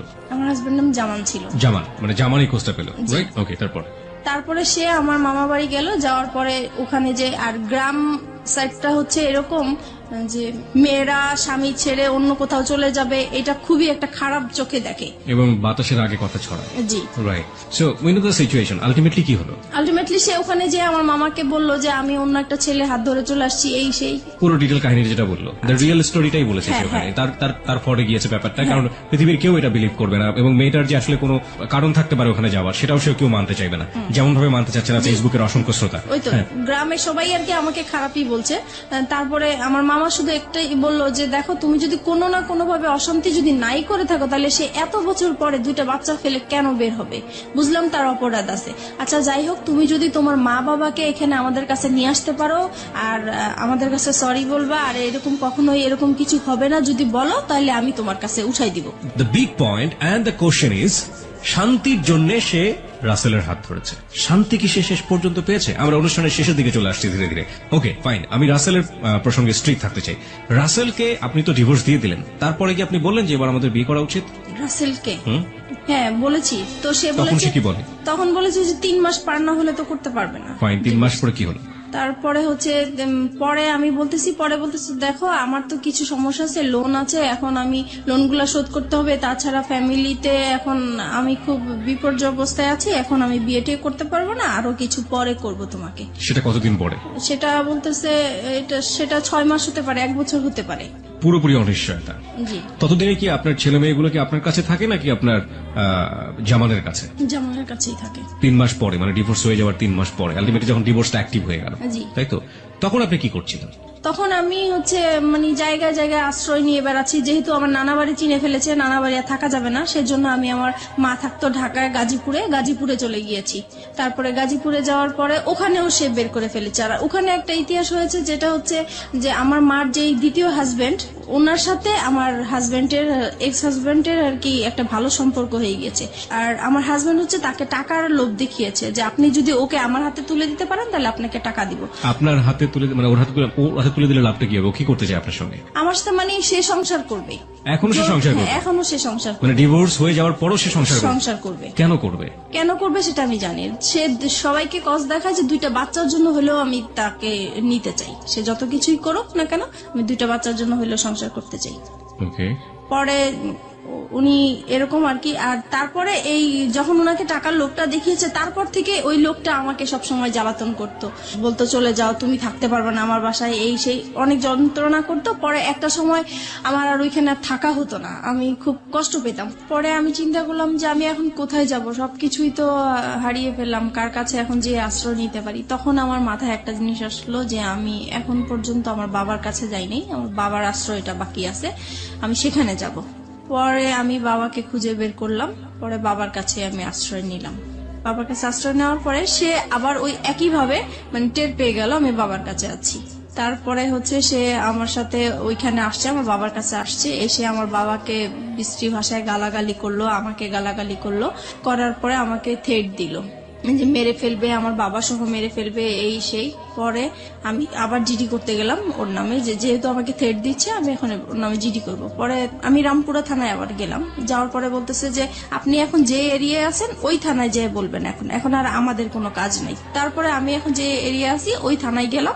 ওই থানায় যাওয়ার পরে সে আর কি আমাকে জিডিটা লিখলো। তারপরে বলতেছে যে এবার আচ্ছা আমরা তো জিডি লিখছি, আমাকে চা খাওয়ার জন্য পয়সাটা দেন, কিছু পয়সা দেন। পরে বলতেছি যে দেখেন আমার কাছে তো কোনো পয়সা নাই, আমার অবস্থা খুবই খারাপ। তো বলতেছে আপনাকে দেখে তো মনে হয় না যে আপনার কাছে পয়সা নাই। দেখেন পুলিশ ঘুষ চাচ্ছে। জি। তো আমি বলতেছি দেখেন সত্যিই আমার কাছে পয়সা নাই। বলে পয়সা না থাকলে আপনি এত পাংপুং করে বেড়ান কেন? তো বলছি এটা তো আমার অভ্যাস হয়ে গেছে, এখন আমি যদি ভালো থাকতে চাই, এখন আমি কিভাবে খারাপ থাকবো, ইচ্ছা করে কিভাবে খারাপ থাকবো? বলে অত কিছু বুঝি না, আমাদের চা খাওয়ার জন্য পয়সা দিতেই হবে। তো আমি পরে পার্সটা ওনাকে দেখিয়ে দিলাম যে দেখেন এই যে আমার সত্যি আমার কাছে টাকা নেই। পরে যাই হোক উনি কোন রকমের জিডিটা লিখে আমার কাছে একটা পেপারস দিল, দিয়ে পরে বললো যে এবার আপনি যান। পরে বলতেছে আচ্ছা আরেকটা, পরে লাস্টের দিকে ডেকে বলতেছে আপনার হাজবেন্ড আপনাকে কোথায় এরকম করছে, রাস্তায় হয়রানি করেছে? তা বলছে এটা এয়ারপোর্ট এলাকায় করেছে। বলতেছে তাইলে আপনি এক কাজ করেন, আপনি এয়ারপোর্টে একটা জিডি করেন ওনার নামে। পরে আমি কি করলাম, আমি সাথে সাথে আবার এয়ারপোর্ট থানায় গেলাম। তো এয়ারপোর্ট থানায় গিয়েছি, পরে বলেছি সব বিষয়টা। পরে বলছে তাহলে তো আপনি ওখানে জিডি করেছেন, এখানে জিডি তো বারবার তো জিডি হয় না। তো বলছে ওনারাই পাঠাইছে, আমি এখন কি করব। পরে দেখি আপনার জিডি পেপারটা দেখি, তো ওই এসআইটা পেপারটা দেখে বলতেছে আপনার তো জিডি কমপ্লিট হয় নাই। আমাকে কেন? বলছে না এটা তো থানার সিল থাকবে এবং আপনার এইটাকে হ্যান্ডেল করবে সেই অফিসারের নাম থাকবে, কিন্তু এখানে তো কিছুই নেই। বলে আসলে আমার কাছে উনি টাকা চেয়েছিল তো আমি দিতে পারি নাই, হয়তো বা এটা হচ্ছে। পরে উনি আবার ওই থানায় ফোন দিল, তারপর ওনাদেরকে বললো কেন আপনারা এই কাজটা করলেন, তাড়াতাড়ি ওনার কাজটা কমপ্লিট করেন। পরে আমাকে আবার পাঠালো। পরে ওখানে বড় কর্মকর্তা যে ছিল সে আমাকে সরি টরি বলে তারপরে আমার কাজটা কমপ্লিট করে দিল, জিডি করে দিল। এইভাবেই পরে আমি আসছি, পরে শুনতে পারছে যে তার নামে আমি জিডি করছি। সে আবার আমার হাজবেন্ড, এক্স হাজবেন্ড, উনি এসে আবার আমাকে ভয় দেখাল, হ্যাঁ জিডি করেছিস তো কি হয়েছে, আমি তোকে রাস্তায় খুন করে ফেলবো, অ্যাক্সিডেন্ট করাই দিব, এটা করবো সেটা করবো, আমার তোর থানার জিডি করছে, আমার কিছুই হবে না, কোনো যায় আসবে না। সে ভয় দেখাচ্ছে আমাকে, আমি যেন জিডিটা উঠাই নেই। তো আমি বলছি যে না, কখনোই আমি জিডি উঠাবো না, আমি জিডি করেছি কেন উঠানোর জন্য উঠাবো না। তারপরে এইভাবেই হচ্ছে, আমি ওখানে ওদেরকে সময় দিচ্ছি কাজের জন্য, এইভাবেই। পরে একটা সময় আমি কাজ পাই, আমি আলাদা বাসা নেই, এখন বাসা যাব। এই সময় আমার বাবা একদিন রাত্রেবেলা খুব অসুস্থ হয়ে যায়। অসুস্থ হওয়ার পরে আমার বাবা ব্রেন স্ট্রোক করে মারা যায়। তখন আমি খুবই অসহায় হয়ে গেছি। এখন আমি একা একটা মেয়ে মানুষ, আমার বাবা মারা গেছেন, এখন আমি আমার বাবাকে নিয়ে কি করব, কিভাবে বাড়িতে যাব, কি করব। তখন আমি যে আমাকে কাজ দিয়েছে আমি তাকে ফোন দিয়েছি। ফোন দেওয়ার পরে বলতেছি, তা উনি বলতেছে ঠিক আছে আমি এক্ষুনি আসছি। পরে আসার পর উনি ডক্টর নিয়ে আসলেন, পরে দেখলো যে হ্যাঁ সত্যি মারা গিয়েছেন। পরে যাই হোক উনি আমাকে টাকা পয়সা দিল, আমি আমার বাবার লাশ নিয়ে বাড়িতে গেলাম, মাটি টাটি দিয়ে তারপরে আমি আসলাম। এখন আসার পরে আমি নতুন বাসায় উঠে গেলাম। আর এদিকে একটা কথা বলতে ভুলে গেছি, আমি যখন আমার বাবার আশ্রয় পেয়েছি তখন আমি আমার মেয়েকে নিয়ে আসছি, আমার মেয়েকে আমার কাছে নিয়ে আসছিলাম। তারপর আমার মেয়ে ছিল আমার কাছে, তারপরে মেয়েকে নিয়ে আলাদা বাসা নিয়েছি। মাঝে মধ্যে আমার হাজবেন্ডের সাথে কথা হয়, তারপরে আমার ছেলেকে দেওয়ার কথা বলি, সে বলে যে না মেয়েকে নিয়ে গেছো ভালো কথা, ছেলেকে আমি কখনোই তোমাকে দিব না। তারপরে আমি কাজ করতে থাকি, এদিক দিয়ে মেয়েকে স্কুলে ভর্তি করে দিয়েছি। আমি আপনাকে কিছু কোশ্চেন করবো এই মুহূর্তে, কোশ্চেনগুলো খুব ছোট ছোট করে আমি জানতে চাই। প্রথম কথা হচ্ছে যে আপনি শেষ পর্যন্ত ছেলে এবং মেয়ে দুটো পেয়েছেন আপনার কাছে, রাইট? পেয়েছি। এটা কি আপনি আইনি লড়াইয়ের মাধ্যমে পেয়েছেন নাকি আলটিমেটলি কোনো ব্যবস্থা করে তাদেরকে নিয়ে না, ওই এসেছেন? যে আমার বসরা যে পাওয়ারফুল, ওনাদেরকে পাওয়ার দেখিয়ে মানে ওদেরকে নিয়ে বসরা পাওয়ারফুল মানে আমার বস তো রাজনীতির সাথে জড়িত। মানে আপনি আলটিমেটলি যেখানে কাজ করতেন বা যে ধরনের যার কাছ থেকে সাপোর্ট পেতেন তিনি রাজনীতির সাথে জড়িত ছিলেন, তিনি আপনাকে এমনি এমনি সাহায্য করতেন? জি। এমনি এমনি কি ওই দুনিয়া আজকালকে সাহায্য করে? এবং তাও আপনার মতো মানুষকে কেন করতে যাবে সে সাহায্য? উনি একটা অসহায় মেয়ে মানুষ হিসেবে আমাকে সাহায্য করেছে। আর ওনার একটা আশা ছিল, প্রথমে আমি বুঝতে পারি নাই। একদিন সে আমাকে বলেছিল যে তুমি যদি কিছু মনে না করো আমি তোমার সাথে একটা কথা বলবো। তো বলতেছে যে আমি তোমাকে বিয়ে করতে চাই। তো আমি বলছি যে না, আসলে আমি আপনাকে বিয়ে করতে পারবো না। তখন বলে যে কেন করতে পারবো না? তো আমি বলছি যে আসলে আমি একজনকে ভালোবাসি, তার সাথে আমি এখনো আছি, সে আমাকে বিয়ে করবে, আমি তার সাথে কমিটমেন্টে আছি। Okay fine. তখন আপনি রাসেলের সাথে কমিটমেন্টে আছেন? জি। মানে রাসেলের সাথে এক ধরনের লিভ টুগেদার আপনি করছেন উইদাউট বিয়ে, এক ধরনের শারীরিক অনৈতিক সম্পর্ক, রাইট? জি। এবং যে বসের কথা এখানে আসছিল উনি আপনাকে কতদিন পর্যন্ত সাপোর্ট করেছিলেন, না এখনো করছেন? কে বস? যে এখনো সে করছেন, এখনো সে আপনাকে সাপোর্ট করে যাচ্ছেন উইদাউট এনি ইন্টারেস্ট? জি। ওকে। এবং তার সাহায্যেই, তার রাজনৈতিক ক্ষমতার বলেই আপনি আপনার মেয়েটাকেও ছেলেটাকেও দুজনকেই আপনার কাছে রেখেছেন? জি। ওকে। রাসেল এখন কি বলে, আমাকে রাসেলের শেষ অবস্থাটা বলেন। রাসেলের সাথে এখন আমার সম্পর্ক মোটামুটি নাই বলা চলে। নাই বললেই চলে? কেন? কারণ সে আমার একটা ফল্ট পেয়ে, মানে আসলে এটা ফল্ট না, কিন্তু সে ফল্ট ধরে জাস্ট আমাকে বলতেছে তোমার এই ফল্টের জন্য আমি আর তোমার সাথে সম্পর্ক রাখবো না। ফল্টটা হচ্ছে যে আমি যেহেতু বাইং হাউসের কাজ করি, আমার বাইরেদের সাথে কন্ট্যাক্ট করতে হয়, বাইরেদেরকে মেসেজ পাঠাতে হয়। তো একটা মেসেজ অবশ্য আমি ব্যক্তিগতভাবে পাঠিয়ে ফেলছিলাম, তো সেই মেসেজটা সে দেখেছে, দেখার পরে সে ওইটাকেই ফল্ট মনে করেছে।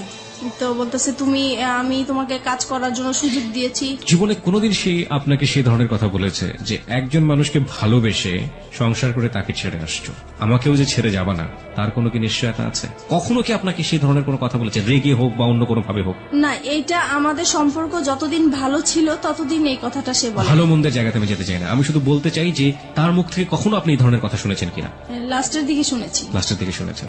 This is the real fact. Okay, যেটা হচ্ছে যে রাসেল এখন কি বাংলাদেশে আছে, মানে আপনার আশেপাশে আছে? না, রাসেল এখন বাংলাদেশেই নেই। বাংলাদেশেই নাই, কোথায় আছে সে? সে এখন আমেরিকায় আছে। আমেরিকাতে আছে। শেষ পর্যন্ত আপনি কি জেনেছেন তার সম্পর্কে, তার ফ্যামিলি সম্পর্কে?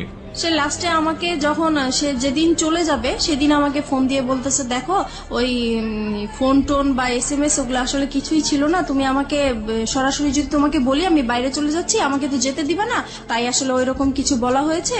এখন যেটা হচ্ছে যে আমি চলে যাচ্ছি, সে আমার কাছে লুকিয়েছে পুরো বিষয়টা। সে বলেছে যে সে ভিজিট ভিসায় যাচ্ছে কিন্তু কানাডায় যাচ্ছে, এই কথা বলতেছে। আমি 3 মাস পরে চলে আসবো, 3 মাস পরে তুমি যা বলবো আমি তাই শুনবো, আমি তোমাকে ছাড়া থাকতে পারবো না। তো এইভাবেই পরে কথাই হচ্ছে, উনি বাইরে থেকেও আমার সাথে কথা বলছে।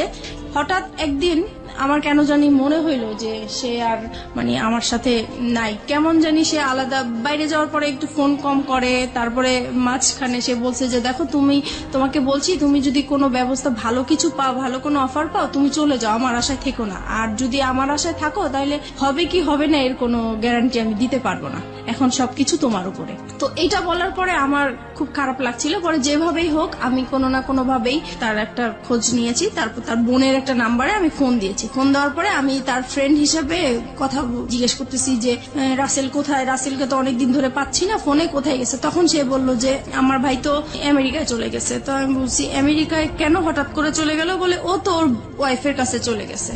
তখন আমি শর্ট হয়ে গেছি কথাটা শুনে। তারপরে আমি বললাম যে ওয়াইফ মানে সে কবে বিয়ে করেছে, বলতেছে সে তো 3 বছর আগে বিয়ে করেছে। তো বললাম ওনার ওয়াইফের নাম কি? তখন যেই নামটা বললো সেই নামটাতে আমি আগে থেকেই পরিচিত, কারণ আমাকে বলেছে এই নামের মেয়ের সাথে ও প্রেম করেছে, দেন ওদের ব্রেকআপ হয়ে গেছে, কিন্তু আসলে ওইটাই ওর ওয়াইফ ছিল। আর যখন ব্রেকআপ হয়ে গেছে তখনই ওর বউ বাইরে চলে গিয়েছিল, সেই টাইমটা সে আমার সাথে পাস করেছে। এখন বুঝতে পারছি যে সে মানে আসলে টাইম পাস করার জন্যই আমার সাথে রিলেশন করা। এত বড় ভুল একজন মানুষ কখন করতে পারে, মানে আমি ঠিক জানি না। ভালোবাসলেই বোধহয় সম্ভব না। লাভ রানস ব্লাইন্ড একটা কথা আছে যে ভালোবাসা হচ্ছে অন্ধ, এবং একটা মানুষকে কতটা অন্ধ করে দিলে একটা মানুষ এই কাজটা আসলে আমি ওর ভালোবাসার অন্ধ ছিলাম। ও এরকম কিছু কথা বলতো যা আমার কাছে খুবই মানে ভালো লাগতো এবং বিশ্বাসযোগ্য ছিল। আর যেহেতু ওকে আমি বারবার বলেছি আমি এই সমস্যাগুলো আমার হাজবেন্ডের কাছ থেকে পেয়েছি, দেন ও আমাকে মানে সবসময় ফ্রিডম দিত, সবকিছু আমি যা বলতাম তা মেনে নিত সবকিছু। এখন আপনি তো বুঝতে পারছেন যে কেন মেনে নিত। জি, কারণ তার ওয়াইফ ছিল, এটা তার জন্য একটা বোনাস ছিল। কিন্তু আমি কখনো বুঝতে পারিনি, কারণ সে রাতের পর রাত আমার সাথে কথা বলেছে, সে সারাদিন কথা বলেছে, ইভেন কি প্রত্যেক দিন আমরা দেখা করেছি, আমার বাসায় এসেছে। আমি কখনো বুঝতেই পারি নাই যে সে ম্যারিড পারসন হতে পারে। রাইট, ম্যারিড পারসন না হলেও আপনার জন্য এটা একটা ভুল ছিল। সে আপনাকে বিয়ে করেনি, আপনাকে কমিটমেন্ট দিয়েছে, কমিটমেন্ট রাখেনি। This are all fault. Lastly কি অবস্থা বলেন তো আপনি আমাকে? লাস্ট যেটা হচ্ছে এখন সে মানে আমি যে জানতে পেরেছি তার বিষয়গুলো আমি তাকে জানতে দেই নাই, বুঝতে দেই নাই। আমি এখনো তার সাথে কথা বলে যাচ্ছি, এখন আপনি তাকে লাভ করেন? এখনো তাকে লাভ করি, এবং আমার মানে এখনো মনে হচ্ছে যে আমি তার জন্য সারা জীবন অপেক্ষা করে যাব। কেন? কারণ তাকে আমি অন্ধের মতো ভালোবাসি। এই জায়গাটায় যদি পাবলিক আপনাকে গালি দেয়, গালমন্দ করে, আমার কিচ্ছু বলার নেই। I will inspire them to be honest. But আপনি যে কারণে আজকে এখানে এসছেন, ভুলের জায়গাটাতে আপনার ভুলটা কোথায় ছিল সেই জায়গাটা আমি আপনাকে স্যালুট করি। এই ভুলের জায়গাটা আপনি একেবারে শেষ দিকে এসে আমাদেরকে আরেকবার স্মরণ করিয়ে দিন। আপনি কি মনে করেন আপনার ভুলটা কোথায় ছিল, অপরাধটা কোথায় ছিল? আমার অপরাধটা ছিল যে আমার সংসারেই থাকা উচিত ছিল। যত অশান্তি হোক আমি যদি একটু স্যাক্রিফাইস করতাম আমার সংসারটা টিকে যেত। আর দ্বিতীয় ভুল করেছি যে আমি তাকে ভালোবেসেছি, আমার তাকে ভালোবাসা উচিত হয় নাই। আর যেহেতু সে সবকিছু আমার কাছে লুকিয়ে রেখেছে, তার পরিচয় না জেনে এরকম অপরিচিত একটা মানুষের সাথে সবকিছু করাটা আমার ঠিক হয়নি। আপনি কি পারবেন আপনার সন্তানদেরকে সঠিক উত্তর দিতে যে আপনি এগুলো কেন করেছেন? আজকে লাখো মানুষের কাছে আপনি জবাব দিচ্ছেন। আপনার সন্তান যদি কখনো আপনার সামনে দাঁড়ায় জিজ্ঞেস করে, আমি কখনোই কিছু বলতে পারবো না। That is the ultimate penalty of you. আর কিচ্ছু লাগবে না। That is the ultimate penalty. Because আমি ধরে নিচ্ছি আপনার হাজবেন্ড ভালো ছিল না। দেখুন কতগুলো সমাধান হতে পারতো। আপনার হাজবেন্ড খারাপ ছিল, আপনি তাকে ডিভোর্স করে দিতেন। হ্যাঁ, ডিভোর্স করে দিয়ে আপনি আলাদা থাকতে পারতেন। আপনি একটা লম্বা সময় নিতে পারতেন, দুজনের সেপারেশনে থাকতে পারতেন লম্বা সময়ের জন্য। ট্রাই করতেন যে আলটিমেটলি আপনি ফিল করেন কিনা তাকে। ইকোনমিক সাপোর্টের একটা জায়গার ব্যাপার ছিল, ফাইন। ইকোনমিক সাপোর্টের জায়গায় আপনি নিজে স্বাবলম্বী হওয়ার জন্য যথেষ্ট রসদ আপনার কাছে ছিল। আপনি কাজ জানেন, আপনি হাতের কাজ জানেন, আপনি সেগুলো নিয়ে কাজ করতে পারতেন। এবং এই কাজ করে বাংলাদেশে অনেক অনেক মেয়েরা আজকে স্বাবলম্বী। আপনি সেই জায়গাটা থেকে পারতেন, আপনি সেটাও করেননি। আপনি second time fall in love with someone, আপনি দুটো বাচ্চার মা হওয়ার পরেও এবং সেই ফল ইন লাভটা ঠিক সেম ব্যাপার ছিল লাইক ইউর হাজব্যান্ড, যখন আপনি হাজব্যান্ডের সাথে ভালোবেসেছিলেন, still you are fall in love with that guy, যে মানুষটা আপনার সাথে এক ধরনের বড় হিপোক্রিসি করেছে। তাহলে আপনার প্রথম হাজব্যান্ডের ক্ষেত্রে অপরাধটা কোথায় ছিল? আমি তাকে কোনো অপরাধ দেখছি না। আপনার সেকেন্ড মানুষ যে, সে যদি বিয়ে করে এত বড় চিট করে একটা সংসার ভেঙে দিয়ে বিদেশে চলে যেতে পারে, তাহলে প্রথম হাজব্যান্ড তো তার তুলনায় অনেক ভালো মানুষ ছিল। আপনি তো তাকে কোনোদিন হাতে হাতে ধরেননি, ধরেছেন? জি ধরেননি। আপনি তাকে সন্দেহ করতেন, সে আপনার পাশে বসে থেকে কোনো একটা মেয়ের দিকে ফ্যাল করে তাকিয়ে থাকতো। হ্যাঁ, এটুকুই আপনার কাছে লেগে। আপনি কোনোদিন তাকে হাতে নাতে ধরেননি, আপনাকে সে হাতে নাতে ধরেছে। তারপর আপনার সঙ্গে ঘর সংসার করতে চেয়েছে। জি সে অন্যায় করে অত্যাচার করুক, আপনার কাছে সে অধিকার চেয়েছে, স্বামীর অধিকার। আপনি পালিয়ে গেছেন, তারপর আপনাকে ওখান থেকে বারবার ধরে নিয়ে আসার চেষ্টা করছে দুটো সন্তানের জন্য। লাভ না করলেও দিস ইজ হার্ড ট্রুথ। জি। কিন্তু আপনাকে এই মানুষটা কি দিয়েছে, যে মানুষটাকে আপনি স্টিল লাভ করেন? সে তার কাছ থেকে তো কিছুই পাইনি, কিন্তু আমি এটাই বলবো যে তার তার সাথে আমি সময় কাটাতে আমার ভালো লাগতো। Is that all thing for life? This is very funny. By the way, আপনার জন্য কিছুই বলার নেই, শুধু একটা কথা বলার ছাড়া, সেটা হচ্ছে মিতা, যাই কিছু করেন না কেন আপনার সন্তানের ভবিষ্যৎ খুবই খুবই গুরুত্বপূর্ণ। আপনার একটা মেয়ে আছে এবং আপনার ছেলে আছে, এবং আপনার বেটার ফিউচার আপনার বেটার ইকোনমিক স্ট্যাটাসের উপর ডিপেন্ড করে। এবং আপনার যে লেখাপড়ার স্ট্যাটাস, সেখান থেকে আসলে খুব বেশি ভালো কিছু করা সম্ভব কিনা আমি জানি না, তবে অবশ্যই সেই দিনের জন্য আপনার প্রিপারেশন নেওয়াটা বেটার, যে যেদিন আপনার মেয়ে আপনার সামনে দাঁড়িয়ে বলবে যে আমার ভবিষ্যৎটা কেন। আজকের নোটসগুলো আসার সময় নিয়ে আসবো আমি, চিন্তা করো না। মিষ্টি হাসি ফুটে উঠল ঠোঁটে। ফোনটা রেখে সাবান নিয়ে বাইরে বের হলো সে। টেবিলে খাবার সাজানো, নাস্তা কে বানালো? খালা ঘর মুছছে তখন। তাকে দেখেই একগাল হেসে বলল, ভাইয়ের আপনার আর খালাম্মার নাস্তা বানাই রাখতে কইছিল, খালাম্মারটা সকালেই দিয়েছি, আপনারটা এতক্ষণে ঠান্ডা হয়ে গেছে, গরম কইরা দিমু? না খালা, দরকার নেই। আপনার ভাইয়া খেয়েছেন? না, আমি কইলাম খাইয়া যান, কয় দেরি হইয়া গেছে, খাইব না। রাত্রির মন খারাপ হয়ে গেল। মানুষটা না খেয়ে চলে গেছে। এমনিও দুপুরে ঠিক মতো খায় কিনা জানে না। কতবার বাসা থেকে খাবার বানিয়ে দিতে চেয়েছে, নেবেই না, জেদি একটা। ইস, তার ঘুমটা সকালে ভাঙলো না কেন? মানুষটার এতটুকু খেয়ালই রাখতে পারে না সে। ধ্যাত, সারাদিন এঘর ওঘর করেই কাটলো। বিকেলের দিকে আলমারি খুলে বসলো রাত্রি। বিয়ের শাড়িটা হাতে নিয়ে উল্টে পাল্টে দেখলো পাক্কা 30 মিনিট যাবৎ।